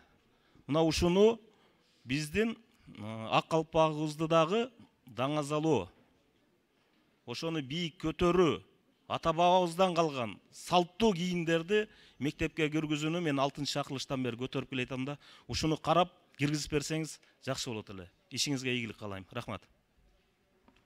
Рахмат. Кийинки сөз Сулайманов Алтынбек Турдубаевичте. Рахмат. Алмаз мырза, реформа жасайм деп атасыз. Сиз мурда канча убакыт иштедиңиз? Ошол убакта кайсы нерселерди жасадыңыз? 3 нерсени айтып бериңизчи. Урматтуу Алтынбек Турдубаевич, чоң рахмат. Мен 6 айга жакын иштедим. Ал жолу 2 жолу бекитилдик билесиз, министр болуп. 3 айда 1 болуп. Башталган эң негизги иш-чаралар бул биринчиден биз мыйзамды инвентаризациядан өткөрдүк. Билим берүүгө байланыштуу болгон маселелерди. Экинчиден 4-чү модель вуздарды жана жогоруда белгиледим. Жогорку окуу жайлардын функцияларын өзгөртүү боюнча иш-чаралар жүрдү. Андан мугалимдердин категорияларын кайтарып келүү маселеси сыяктуу мугалимдин статусуна көтөрүүгө байланышкан жана жогоруда белгиледим, тарбия адеп ахлактык өнүгүү боюнча жаңы концепциянын иштелиши жана билим берүү министринин тутумунда ушул сектордун ишин башташ сыяктуу бир катар иштер башталган. Рахмат. 6 айда ушул нерселер толук көрүнүктүү болбогондо, сиздин ишиңиз мектеп куруш эмес, сиздин ишиңиз билим сапатын көтөрүү да. Эң туура белгиледиңиз, бул боюнча функция мамлекеттик курулуш агенттигине берилген. Биз билим берүүнүн сапатын, ички мазмунун камсыз кылышыбыз керек. Билим сапатын көтөрүү үчүн эмне иштерди жасайсыз? Билим сапатын көтөрүш үчүн жогоруда белгиледим. Биринчи мазмунду өзгөртүүгө кардиналдуу барсак деп жатабыз. Анткени билим берүү биздики мындайча айтканда, ачыгын айтайын, эми Советтер Союзунун убагынан калып кеткен баягы ошол рынокко багытталган бир билимдин тутуму бар. Андан кийинки чыккан окуу программалык китептерибиздин көбү тилекке каршы коңшулаш өлкөлөрдүн жана биз менен мурда тарыхый байланыш болгон өлкөлөрдүн китептеринен көчүрүлмө маалыматтар көп алынган. Андыктан биздин суверендүү Кыргыз Республикасынын бүгүнкү күндөгү экономикасына, эртеңки күндүн келечегине байланышкан окуу программасы, окуу мазмуну түзүлгөн эмес. ошондуктан биз мазмунду толук өзгөртүүгө барышыбыз керек. Рахмат. Азыр 80-жылкы методика менен окуп атабыз азыр деле. Мен мектепте окуган программалар менен окуп атат. Азыр дүйнө башка азыр. 80-жылкы жүгүлүн эч ким айдабайт азыр, элдер азыр Тесла айдап атат. Дүйнө ошол жака кетти. Ошол багытта финский методика, Эстония, сиз сыртта билим алгансыз, билимдүү жигитсиз, ушундайларды жасай аласызбы? Эң жакшы белгилениңиз Алтынбек Тураш. Мен да сиздей бирдей ойлоном. Буюрса, бирок фин кереметин бизде аткарыш үчүн бизде финдерде экономика, финдерде маданий түшүнүк калыптаныш керек деген ойдомун. Билим берүү биздин өлкөнүн баягы экономикалык кырдаалына байланыштуу өскөн тармак болуп жатпайбы бүгүнкү күнү. А биз болсо бирок секирип Кечирип коюңуз, экономика такабаңыз. Сиз Грузия биздей эле абалда чогуу алып чыккан. Ваучер дегенди киргизесизби? Ваучерди киргизүү боюнча мен бул боюнча президент да бир топ жолу айтты. Токтомду иштеп чыгып өкмөткө киргизгем. Буюрса, ал токтом кайсыл деңгээлде экенин мына эгер бекитип берсеңиздер колдоп, буюрса ишти улантмакчыбыз. Ваучер системасын тез аранын ичинде кошумча билим берүү жана мектепке чейинки билим берүү багытында токтом даярдалып киргизилди. Азыр анан этап менен муну улантмакчыбыз буюрса. 2300 мектеп бар тегерегинде. Мыкты директорду кантип шайлайсыз? Директорлорду шайлоо бүгүнкү күнү таптакыр башкача өңүттө өтүп жатат. Эгер биз жаңы бекитүү менен болуп атат да. Бекитүү менен болуп атат. Биз эми ушуну конкурстук деңгээлге алып чыгуу боюнча мыйзам даярдап жатабыз. Эгер колдоп берсеңиздер, мындан кийин мектеп директорлору конкурстук негизде дайындалмак. Мектептин директорлору кардар бул ата-эне. Ата-эне менен коллектив өздөрү мектептин директорун бекитиш керек, шайлаш керек. То есть шайлаш керек.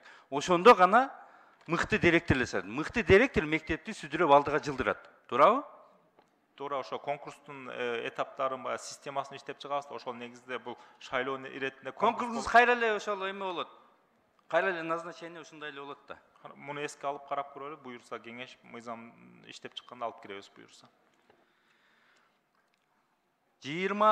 27-30%га жетпеген бала бакчага биздин балдарыбыз барат экен. Бул маселени чечкенге кандай көз карашыңыз бар? Жогоруда белгиледим, 25%га чейин бала бакча менен камсыз болсо, 15% биз кыска мөөнөттүү мектептердин базаларында же китепканалардын базаларында 3 сааттык окутуу менен 40% араң чыгып атабыз. 60% балдар барбайт дедим.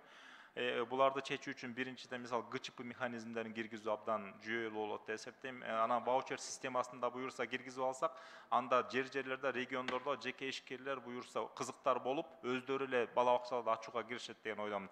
Көчө күнү өкмөт башчысы да, мамлекет башчыбыз да белгиледи, 150 менен 200-дүн тегерегинде азыр абдан керектүү болгон жерлерди белгилегиле ошо бала бакча мектеп боюнча деп, бир жагынан мамлекеттик бюджетте көтөрөбүз деген ойдо. Андан сырткары эл аралык уюмдардан дагы бүгүнкү күнү активдүү иштер башталыш керек. Бул боюнча толук потенциалдуу уюмдар жана фонддор бар. Кайрылышыбыз керек. Анан биз коомчулукту да бул багытта үндөшүбүз керек болуп жатат. Алмаз мырза, андай эмес. Казакстан кантип чечти билесизби? Лицензирование уруксат кагаздарын алып салды. Колунан келгени ачып атат. Стандарттарды коюп бергиле болду. Лицензияңардын кереги жок силердин, лицензия сатышыңардын. Биз дагы лицензияны жөнөкөйлөштүрүп же жокко чыгаруу боюнча көчө күнү бир кыска бир кеңешме өткөрдүк. Биз мүмкүн болушунча бул маселени жокко чыгарууга аракет жасайбыз. Жокко чыгарышыңыз керек. Аракет эмес. Эске алалы. Алмаз мырза, дүйнө 90% илимий ачуулар англис тилинде болуп атат. Аны жакшы билесиз. Бизге корпус мира башкалар бизге волонтерлорду англис тилинде бергенге дайым даяр. А биз ошону аткара албай келебиз. Эгерде биздин балдар ушундай болуп, бизде 2% гана охват экен английский мектептерде толук окуган. Бул билимкана, сапат же башка бескил. 20%га жетпейин биз дүйнө менен атаандаша албайбыз. Ошон үчүн волонтер 5000 волонтер алып келгенге кандай бизге тоскоолдук болуп атат. Эмнеси кыйын? Ар бир мектепке 2ден волонтер болсо, бир 2 жылдын ичинде биздин жаштарыбыз англисче сүйлөп башташат эле. Абдан толук кошулам. Мен керек болсо билим берүү тармагында так илимдерди англис тилинде окутууга чейин жетишүүнү максат катары коймокчумун. Мисалы химия, физика, математика сыяктуу сабактар. Анткени биз дүйнөлүк рынокто бул предметтердин тили бирдей. Биз тилекке каршы 2010-жылдан бери көп тилдүүлүк деген программаны ишке ашыра албай келе жатабыз. Англис тилинде бүгүнкү күнү жалпы илимий булактардын 54% англис тилинде турат. Биз англис тилинде өзгөчө басым жасашыбыз керек. Волонтерлорду алып келүү боюнча мен өкмөткө тийиштүү деңгээлде сунуштарды көтөрөм. Бирок билесиз, бул бир эле биз чечүүчү маселе эмес, мунун коопсуздук жагы, башка жактар сиздердин колдоо, бул жактан мындай коомдук талап калыптаныш керек болуп жатат. Бирок дүйнөлүк тынчтык корпусунун өкүлдөрү жетекчилиги менен бул жерде жолугуш өткөргөм. Мындайча айтканда, эгер сиздер программаңыздарга киргизсеңиздер, биз өкмөттүн деңгээлинде карап, ушунун санын көтөрсөк деп, бир мурункуда бул боюнча иш алып баргам мен. Башталган мындайча айтканда, калып кетти бирок. Рахмат. Кийинки сөз Мадумаров Адахан Кимсанбаевичте. Рахмат, Мадумаров, бүтүн Кыргызстан.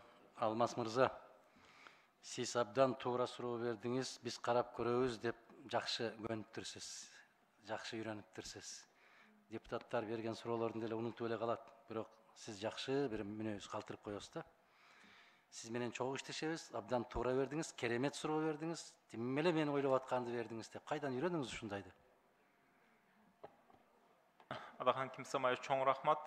Биринчиден мен азыр бекийлик болуп жатам.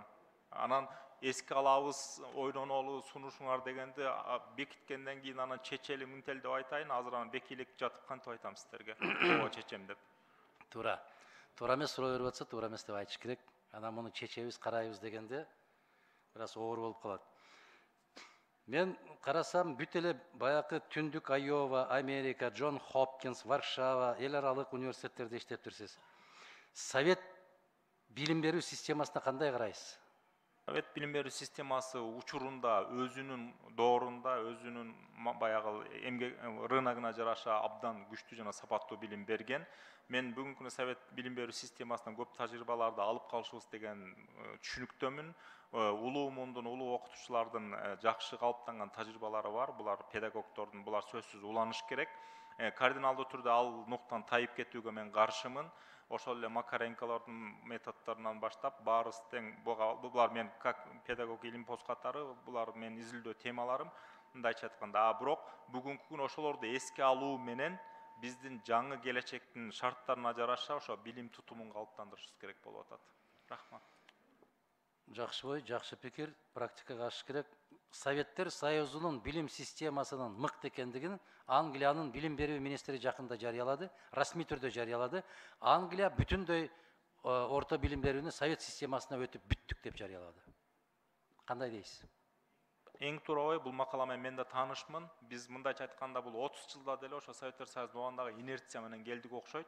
Бирок баягы мугалимдер тармагы билесиздер, булар чыгармачыл жана энтузиасттар болгондуктан Кудайга шүгүр азыркы күнү баягы билим берүү тармагы ошол нуктун тегерегинде иш алып барып келди.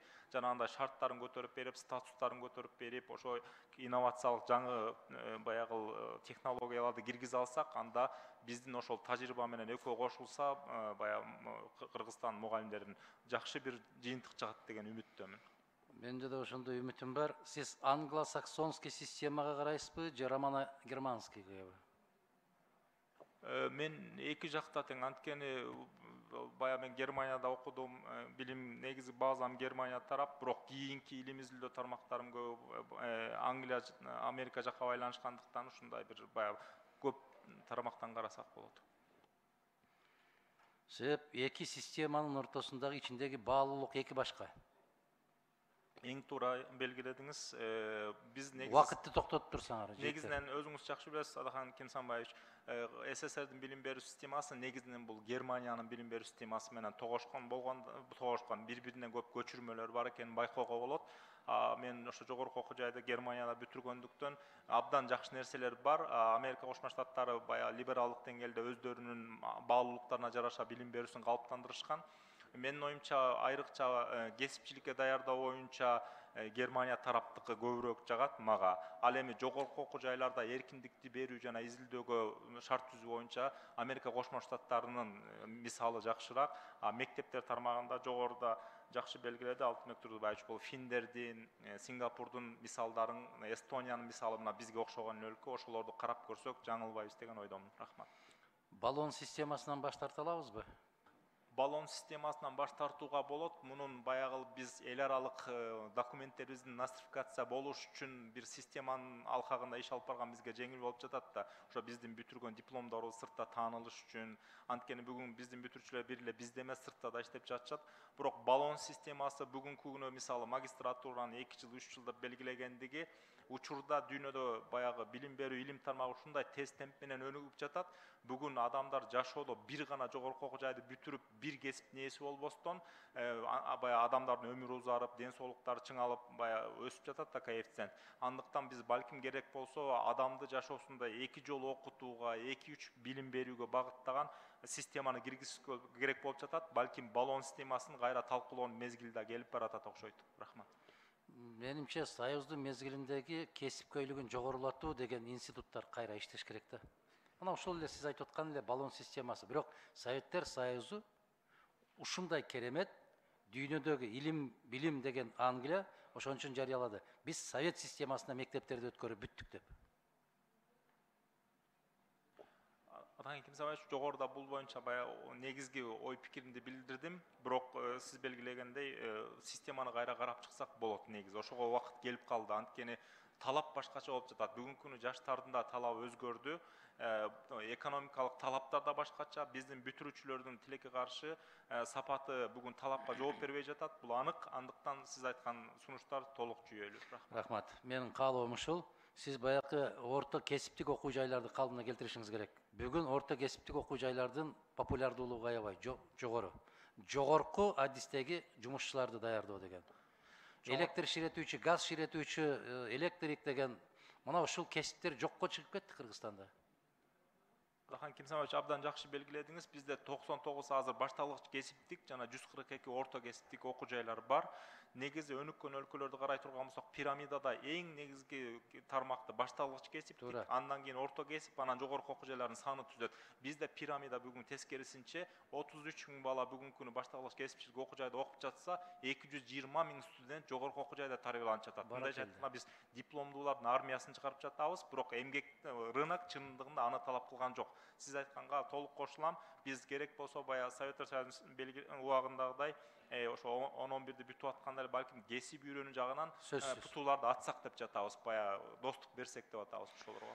Ишиңизге ийгилик каалайм. Эгерде билим берүү концепциясын, стратегиясын жаңылап чыккан болсоңуз кош колдоп колдойбуз. Бирок Совет системасына сөзсүз бир кыл чайып карап коюшуңузду суранам. Ишиңизге ийгилик болсун. Рахмат. Ким Самаевич, чоң рахмат. Мен өзүм тарых илимдеринин докторумун. Тарыхта жакшы бир сөз бар. Тарых бул келечекке көпүрө деп. Биз келечегибизди кургубуз келсе, сөз тарыхтан сабак алып, эсептешип, ошол тажрыйбаны колдонушубуз керек. Сизге чоң рахмат. Рахмат. Кийинки сөз Кузыев Алишер Абибиловичте. Рахмат. Урматтуу Алмаз Бейшеналиевич. Бул мугалим өмөлүү дарак дейт да, баарыбызды мугалим окуткан. Азыркы күндө мугалимдин укугуна караганда бул окуучулардын укугу бийигирээк болуп калды да. Ошого мугалимдин аброюн кантип көтөрөбүз? Мугалимдердин укугун кантип колдойбуз, коргойбуз? Урматтуу Алишер Абибилович, бул мугалимдин статусун көтөрүү коомдук бир түшүнүк калыптаныш керек болуп жатат бул жакта. Бул бир билим берүү министрлиги чечүүчү маселе эмес. Эң жөнөкөй мисалы, биздин ошо кошуна мисалы Тажикстан Республикасында балага тарбия берүүдө бул ата-эненин ролун белгилеген мыйзам кабыл алышкан да. Бала мектепке келет, 5 саат окуйт, калган 19 сааты мындайча айтканда ата-энеси менен же өзүнүн чөйрөсү менен болуп жатат да. Андыктан биз ошо үй бүлөлүк институт, ошол мектептер, ошол жалпы мамлекет болуп ушул бир 3 бурчтукту түзүп алып, ушундай бир мугалимдин статусун көтөрүү боюнча бирдиктүү бир саясат жүргүзбөсөк, бул жакында бул өзөктүү проблеманы чече алгыдай эмеспиз. Мугалимдердин айлыгын көтөрүү бул бир гана жагы, бирок коомдо ал мыйзам чегинде алардын укугун коргоо, андан кийин ал жана профсоюздарды активдүү иштетүү жагы маселеси. Анткени мугалимдердин укугун бүгүнкү күнү профсоюздар колдоп чыгыш керек эле. Сиз бул акыркы учурда болгон окуяларды мисал берип атсаңыз керек, бирок бул боюнча менин оюмча профсоюз менен дагы бирге буюрса идеяларды алып чыгабыз. Рахмат. Ошого профсоюздар менен тыгыз байланышып чогуу иштешсеңиздер. Себеби биринчи кезекте мугалимдерибиздин укугун коргосок, анан коомубуз жакшы жакка барат да. Экинчи суроо бул сиз коррупция боюнча кантип күрөшөсүз? Korrupsiya boyunca urmatlı Alişer Abdullaевич, biz mümkün boluşunça mıyzamdı talаны açık aykın жазаганга аракет кылабыз. Жана бюрократиялык болгон министрликтеги жана жергиликтүү деңгээлдеги билим берүү тармагында болгон тармактагы иш чараларды ачык айкын транспаrenттүү иш алып баруу менен коомчулук менен тыгыз байланыш менен бул коррупция маселесин чечебиз деп ойлоп жатам. Кудай буюрса айлык маселелер жогорулап бир канча маселе башталса, бөгөт коюу дагы, талап кылуу дагы мындайча айтканда жеңилдейт. Korrupsiялык негизде мына билесиздер, кээ бир системаларды киргизүү менен коррупция өзүнөн өзү жок болчу системалар дагы жок эмес. Мисалы жалпы республикалык тесттерди карасаңыз, киргенде жогорку окуу жайларга кирүүдө өзүңүздөргө маалым, мисалы коррупция жоюлду. Камила Шашкенин убагында болду эле. Ушуга окшогон биз бир канча механизмдер сунуштайбыз буюрса. Себеби бул университеттерде, мектептерде дагы азыркы күндө коррупция көбөйүп кетти да. Ага эмне себеп? Бир класста 50-ге чейин окуучу окуп атышат. Очередь көп. Эч бир мектеп директорлору жөн киргизбей калды. Акча алып калды. Ошолорго кандай карайсыз сиз? Кантип көңүл бурасыз? Эң туура белгилеңиз, бул көйгөйлүү маселе айрыкча Бишкек шаарында жана адам көп жайгашкан шаарларда болуп жатат. Бул маселени чечүү боюнча жана жогоруда белгилебедимби, сапаттуу мугалимдерди жана директорлордун ордун алмаштыруу, стим фонддорду көтөрүү боюнча мектептерди окуучуну өзү тарткыдай абалга алып келишибиз керек. Бул балансты түзбөсөк, биз экономикалык дагы чыгашалар абдан көп болуп жатат. Кээ бир мектептер бош жатат, кээ бир мектептер толук иштеп атат дегендей. Азыр мугалимдерге жаңы сунушталып жаткан бул эмгек акыда, мисалы сыйакы катары бир компонент киргизип жатабыз. Ошо берген сабагында канча окуучу көп катышса, ошого жараша айлыгы да көбөйөт да. Ошондуктан мисалы бул азыр эми талкууда өтө турган болсо, мугалимдер ар ким сапаттуу болгонго өздөрү да аракеттенип окуучу тартып баштайт да, мындайча айтканда кардар дайым окуучу бүгүнкү күнү. Рахмат. Рахмат. Мыйзамда кандай көргөзүлгөн? Мектеп директорунун бир нормативдик актылары же болбосо срогу барбы? Кандай, кайсы тартипте иш алып Срок жок, дайындоо менен жүрүп келатат бүгүнкү күнү. Биз билесиздер, жаңы мыйзам боюнча керек болсо билим берүүнүн райондогу жана шаарлардагы жетекчилерин да дайындай албайбыз. Аны жергиликтүү бийлик дайындайт, билесиздер. Азыр бул боюнча тактап алчу көп маселе бар мыйзамдык укуктук талаада. Аны тактаганда буюрса сиздер менен иштешебиз бул багытта. Себеби сиз министр болуп иштеп турганыңызда көп кесипкөй мугалимдерден, университеттерден наразычылыктар болгон эле да сиздин атыңызгачы карата. Кесипкөй мугалимдерди тартпай, өз кызыкчылыгыңыз менен, тааныштар менен дагы дайындаган учурлар болгон да, ошого кандай жооп бересиз? Алишер Абдуллаевич, факты бериңиз, айтыңыз. Баланча жерде мынчаны дайындап турсуң деп, мен 6 ай иштедим. Менин убагымда шайлоо, мисалы, ректорлор бул шайлоо менен келет. Менин учурумда канча районо, канча мен дайындоо айтып атпайм, жергиликтүү бийлик дайындап жатса. Министрликте бир замды алмашпаптырмын, да эмне кылайын? Менин убагымда мондай дайындап болупту деп айтыңызчы, мисалы, Баланча университетинде же Баланча институтта же тигил мектепте муну дайындапсың деп мага көрсөтүңүз. Сөзсүз наразычылык тарап менен кат жүзүндө беребиз. Берем мен сизге кошумча. Андан сырткары бул биздеги мектептердеги мурда эл агартуунун отличниги, ардагер мугалимдер деген мындай сыйакылар болот эле да. Ошо сыйакыларга оюңуз кандай сиздин? Сыйакылар болуш керек, жөн эле темирди таап койгондо анын эмне мааниси бар? Сыйакы сөзсүз болуш керек. Эгер биз стимулдаштыруу деген ушул да, эгерде биз сыйлык берип жатсак, мунун кызыктыруучу жактары да болуш керек. Муну сунуштайбыз жакында. Ишиңизге ийгилик, сизге сунуш, жумушуңузду баштаганда ар бир районго чейин барсаңыз, ар бир жетекчиликтер менен, районо, гаронолор менен тыгыз иштешсеңиз. Мен жогоруда белгиледим, 6 ай убакыт берилген мурунку учурда. Ошол учурда 31 районго барып келгенге үлгүрүптүрмүн.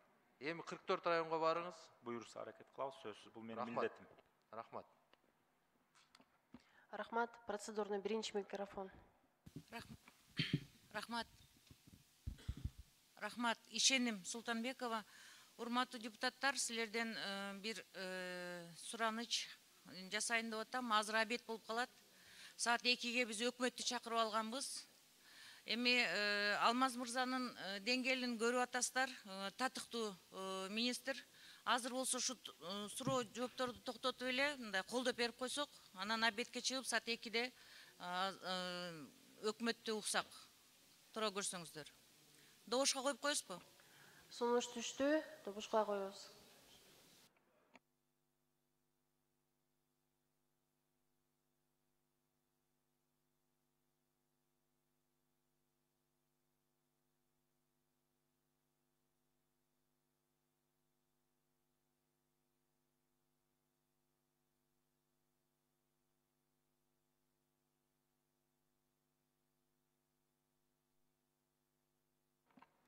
Да бир жолу добушка коебуз. Урматтуу депутаттар, колдоп койсоңуздар.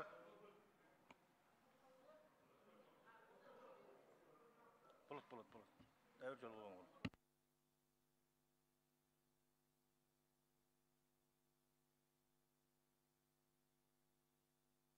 Процедурный, 5-ші микрофон. Рахмат Масалиев, бүтін Қырғызстан фракциясы. Маселе өтпөгөндөн кийин улантып кете беришибиз керек да. Анан бул жерде эч кандай жаман ой эч кимде жок да. Баарыбыз тең, депутат теңбиз. Анан 20 сүйлөп калгандарга суроо бердирбесек, бул министрди экинчи көрбөйбүз жакын арада. Жок дегенде бекитип атканда каалоо тилектерибизди айтып койсок ашыкча болбойт да. Алмаз Акымжанович, эмне дейсиз, туурабы? Ошентип уланта берели, просто маселе жок. Каршылык ким, бирөө чыкпайт, бирок бул жигит 6 айдан кийин калабы калбайбы, анын өмүр баянын карасаңыз 6 айдан ашык иштебейт экен да. Ошон үчүн алдын берип коюшубуз керек да.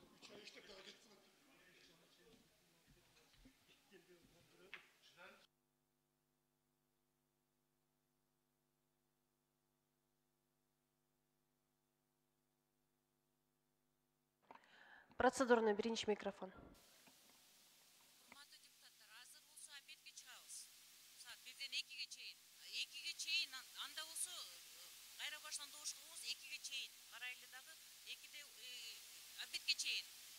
Ekiden başta biz hükümeti çakır algamız, başka meseleni karayız. Çolpan alayım da. Adı deputatlar giret de kalar sunuş veretmiyor. Soşularda kütölü da 5-10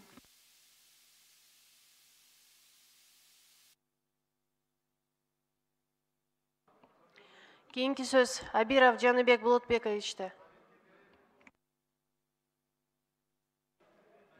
Саламатсыздарбы, урматтуу депутаттар, урматтуу Алмазбек Бейшеналиевич.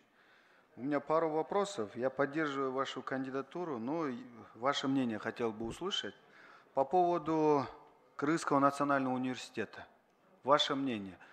Самая большая материальная, техническая база. В чем проблема?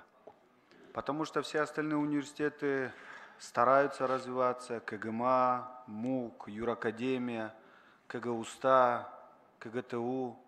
А в чем проблема в национальном? Урмат Жаныбек Болотбекович. Уақыт тоқтатып қойыңыз. Рахмат. Абдан көйгөйлүү маселе. Бир учурда улуттук университет өлкөнүн флагманы болуп келсе, бүгүн ал деңгээлде эмес.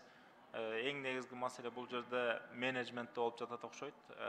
Бирок биз бул негизинде мыйзам укугунда билесиз, жетекчиликти коллектив өздөрү шайлап ошол багытта жүрөт. Бул улуттук университетте ушул сапаттуу көтөрүү боюнча биз мамлекеттик деңгээлде бир канча кошумча программаларды сунуштасак деп жатабыз. Анткени сиз айткандай бүгүнкү күнү потенциал өзүн актабай жатат. Алмазбек Бейшеналиевич, силер президенткада сунуштай аласыңар ошо боюнча же алмаштырасыңар, же жакшы менеджер табасыңарбы? Көңүл буруңуз сураныч канал боюнча. Второй вопрос. По городским и вообще по республике, по школам директоров ротация нужна или нет? Ваше мнение? Ротация керек. Мен мыйзамда ошол боюнча сунуш берип жатам сиздерге. Буюрса, ошол мыйзам толукталып киргенде колдоп берсеңиздер, сиздер менен иштешебиз ошол багытта. Рахмат. Рахмат. И еще предложение. IT-технологии, парк высоких технологий существует. В рамках пилотного проекта с КГТУ имени Арабаева, вами, Министерством образования и парком высоких технологий именно подготовки молодых кадров именно в IT-сфере. Рассмотрите эту возможность поработать с парком высоких технологий. Электронная очередь города Бишкек.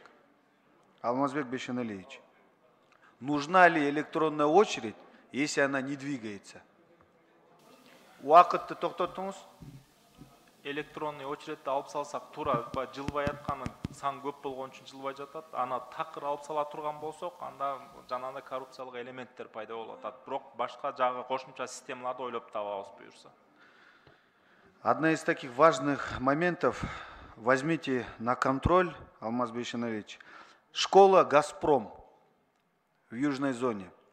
Когда мы ее принимали в городском кеңеше, то в постановлении было прописано, она должна быть названа именем Турдакуна Усубалиева. До сих пор 2 года работает школа, «Газпром» полностью игнорирует название, изменение своей документации, и она говорит, мы не желаем называть ее именем Турдакуна Усубалиева. Хорошо, понял, принял. Рахмат, кейінгі сөз Чойбеков, Бақтыбек, Қаныбековичке беріледі. Рахмат, Алмазбек Бейшаналевич, ишиңизге ийгилик. Мен бул жерден, мен жеке өзүм сизди колдоймун. Бирок бир катар суроолорум бар эле. Билим берүү жана илим тармагы бул өлкөнү өнүктүрүүнүн локомотиви болуш керек. Бул абдан баягы өлкөнүн бир өзөгү. Аны баарыбыз жакшы билип түшүнүп турабыз. Сиз жогоруда айтып кеттиңиз, мугалимдер булар чыгармачыл адамдар деп. Бирок бүгүнкү күндө ушул мугалимдерди мындай керексиз кагаздар менен жүктөп, поворочный план деп коет. Аны жакшы билесиз, ушуга көз карашыңыз кандай болот? Бактыбек Каныбекович, мен министр болуп баштаганда ошо биринчи иш-чара иш кагаздарын азайтуу боюнча 30%га азайтуу боюнча иш-чара жүргөн. Алар бирок 30%да жетишсиз болуп жатат. Ишке ашырбай жергиликтүү деңгээлде муну саботаж кылган баягы районо гаранолордо болбой койгон жок. Бая контролдогонго убактым болбоду. Бирок көчө күнү мага президенттен телефон менен чалды. Ушул маселе боюнча элде ушундай маселелер көтөрүлүп жатат. Мугалимдерди бул багытта карагыла деп тапшырма түштү. Бул сунушуңуз толук жүйөлүү. Мен муну жеке көзөмөлүмө алам. Рахмат. Экинчи суроом бул айыл жергесинде кадрлар жетишсиз. Бул чет тил жагынан дагы бул орус тилин ачуу, класстарды ачуу маселе абдан көйгөйлүү болуп турат. Ушул жагында бир карап койсоңуз, ушул жагында бир сунушуңуз, өзүңүздүн бир программаңыз болсо бир айтсаңыз. Сөзсүз биздин баягы билим берүү тармагы бардык тармактарга кадр тарбиялаган сыяктуу эле эң негизги өзүнүн тармагына дагы кадр чыгарабыз да. Андыктан буюрса педагогикалык багыттагы жогорку окуу жайларга өзгөчө көңүл бурулуп, мугалимдерди камсыздоо комплекти боюнча иштер жүрөт. Бүгүн учурда 912 статистикада жетишпеген мугалимибиз бар экен. Бирок чындап айтканда ошол мугалимдердин сиз белгилеген тил маселеси жагы кыйын болуп жатат да. Жана эң эле жөнөкөй мисал Бишкек шаарында биз дене тарбия мугалимдерин орус тилде бере албай жатабыз. Бул боюнча буюрса кафедралардагы квоталардын саны менен биздин чыныгы рыноктун талабындагы стандарды буюрса эмгек министрлиги менен өкмөттүн деңгээлинде буюрса бир анализ жүргүзүп, буюрса сандарын тууралайбыз. Мен айтып аткан себеби бул айыл жергесиндеги маселе болуп атат да. Орус тилин жакшы өздөштүрүп билсек, себеби дегенде биздин канча деген жарандарыбыз сыртка Орусияга иш сапарын алып барып атат. Бирок ошолдо биз жакшы кадрларды бир дайындап койсок, ушул жаатында жакшы болмок. Экинчи маселе болсо бул кээ бир биздин айыл өкмөттөрүбүздө бала бакчалар салынып 2 жылдан бери ишке берилбей турат. Мен сизге ал жөнүндө кат жүзүндө жөнөтсөм, ошого жооп берип койсоңуз. Сөзсүз катыңызды күтөм. Биз да ачууга кызыктарбыз. Рахмат. Анан акыркы суроом, кадрларды даярдоо боюнча улуттук программа иштеп чыксаңыз ушул жагында. Эсиңизде болсо кадры 21 века деген бар эле убагында. Ушул сыяктуу жөндөмдүү балдарды ушул жогорку окуу жайларга окутуу маселеси боюнча анан четке ушул мамлекет өзү каржылап окута турган бир жакшы бир дыкат иштеп чыга турган бир программаңыз барбы ушул жөнүндө? Сөзсүз мен бул боюнча мамлекеттик бир программа бал банкасын даярдап койдук. Жакында талкууга алып чыгабыз буюрса бул маселени. Ушул жаатында чоң иш алып барсак, сизге колубуздан келишинче жардам беребиз. Сунуштарыңызды күтөм сөз. Рахмат сизге. Ишиңизге ийгилик. Рахмат. 6-чы микрофон. 6-чы микрофонду кош бергиле. Рахмат, Сатыбалдиев, Өзгөн 12. Ады чек коюп коет окшойсуңар, мен ошо учурдан пайдаланып. Урматтуу министр, мектептерде окуучунун укугун ата-энесинен баштап мамлекетчи чейин коргойт. Сиз да коргойсуз. Азыр жакшы суроо болду. Мугалимдердин укугун ким коргойт деген суроого сиз профсоюздар түзгүлө, профсоюз кыймылдар коргош керек деди да. Мен ошону түшүнбөй калдым. Кантип мугалимдердин укугун коргойбуз биз? Азыр мугалимди жумуштан айдап коюш оңой болуп калды, окуучунун укугун коргоп. Ошону бир сөз менен айтып бериңчи мага. Профсоюздан башка. Жо, мен түшүндүм, процедураны деп чыгып атат нерде бардыгы. Суроо бергенге болбойт. Суроо бергенге болбойт. Сиз өзүңүздүн сизге өзүнчө барып жооп берет, сизге барбайт. Сизге барып жооп берет. Рахмат. Чек коюу боюнча сунуш келип түштү. Урматтуу депутаттар, чек коюу боюнча добушка коем, добуш бериңиздер. Сунушту добушка коем, сунушту. Жазылып атпай, ошону токтоо эме, ошого чек коюу боюнча деп. Сунуш берип атат.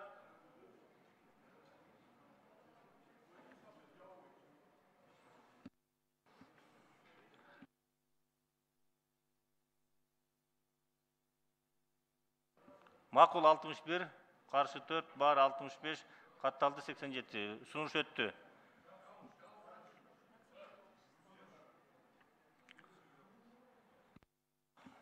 Процедурный, биринчи маселе.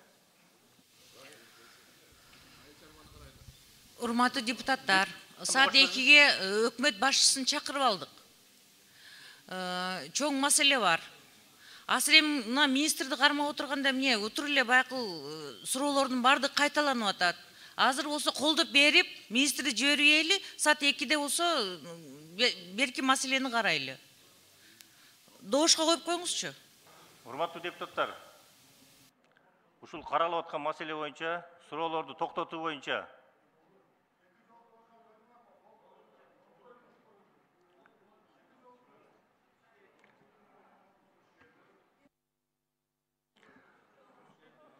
сунуш берип атат, мен сунушун добушка коем, эгер макул болбосоңуз каршы бериңиздер анда. Макул болсо добушка коем, урматтуу депутаттар. Сунушту добушка коем, добуш бериңиздер.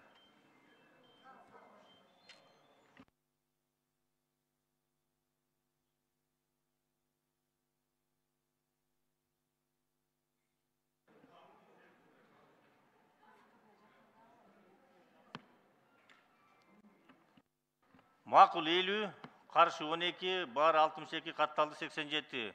Сунуш өттү. 5-чи микрофон. Рахмат, урматтуу төрага. Менде сунуш бар. Комитеттин чечимин окуганга Saat 2'ge çeyin biz түштөнүүгө чыкпай 2'ge чейин бере турган суроолорубузду берели. Мамлекетибизде бул билим берүү эң алда турат. Ошондуктан бардык эле депутаттар макул болот деген ойдомун.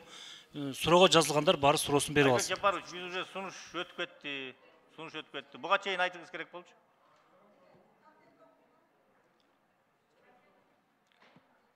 Комитеттин төрагасын чакырып коесуздарбы? Конституцион комитеттин төрагасы.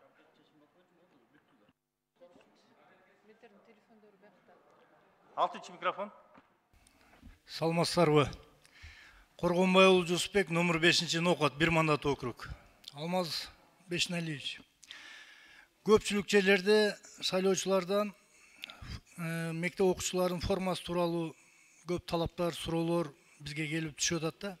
Ошону мен сизден келечектеги министр катары өтүнүп кетет элем. Жанагы формаларды диний көз карашына карабастан эркин койсоңуздар.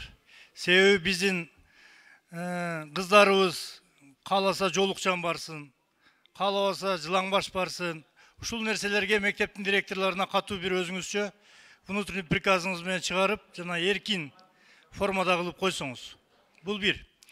Экинчиси, бул мугалим өмөлүү дарак дегендей, Алмаз Бешналиевич, мугалимдердин статусу жөнүндө сиз карашыңыз керек. Ушуларды бир иштеп чыгарып бизге алып келсеңиз, биз колдоп берели. Мугалимдер сапаттуу билим бериш үчүн эң биринчи кезекте мыйзам тарабынан ар жагынан корголуш керек.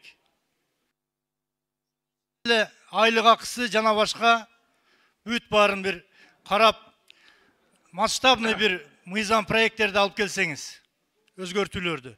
Анан дагы бир нерсени айтып коеюн. Жана өткөндө мен бир коллегам айтып кеткендей, жана больницаларда эски главврачтар менчиктештирип алгандай эле, мектептердің директорлары 30 жылдан бері, 25 жылдан бері директорлық қызматын өтіп, меншігінде қылып пайдаланып қалған. Ушул маселелерді реформатор министр қатары, мына айтыны түшінген, башқа тілдерді түшінген, жаңы реформа менен көз қараштағы мектеп директорларын қарап, кадр маселесін қарасаңыз. Дағы бір нәрсені айтып қойын. Мал Бишкек шаарында bir 100 мектеп дефицит жетпейді. Урматтуу депутаттар. Бүтүрүп коюн. 100 мектеп жетишпейт. Ушул Бишкек шаарында жанагы застройщиктерге 5 Рахмат, урматтуу депутаттар. Азыр мен 5-ci микрофонго сөз берем, чыкпасаңыздар, ошо мен танабис болот. Процедурный кошулбайт, 5-ci микрофон. Процедурный. Азыр аппарат айтсынчы, ошол добуш бергенде саат канчада бердик? Ошол добушту, акыркы добуштучу. Катуураак айтасызбы? Акыркы добушту биз саат канчада бердик? 13:01 дейби же канчада? Карап көргүлөчү. Азыр сиз кап Жок, кеп анда эмес. Мен узартам азыр. Саат канчада бердик добушту, ошону апарып бересиңерби? Аппарат.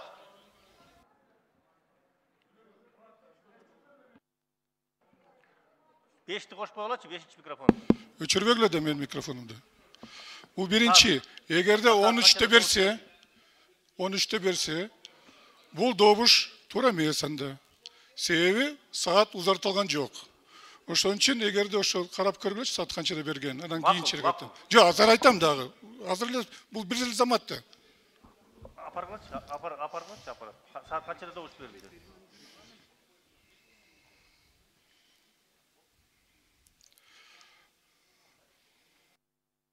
Жо, мен макулмун, апарып берсеңер, апарып бергилет. Урматтуу депутаттар, танабиз. Саат 2-ге чейин.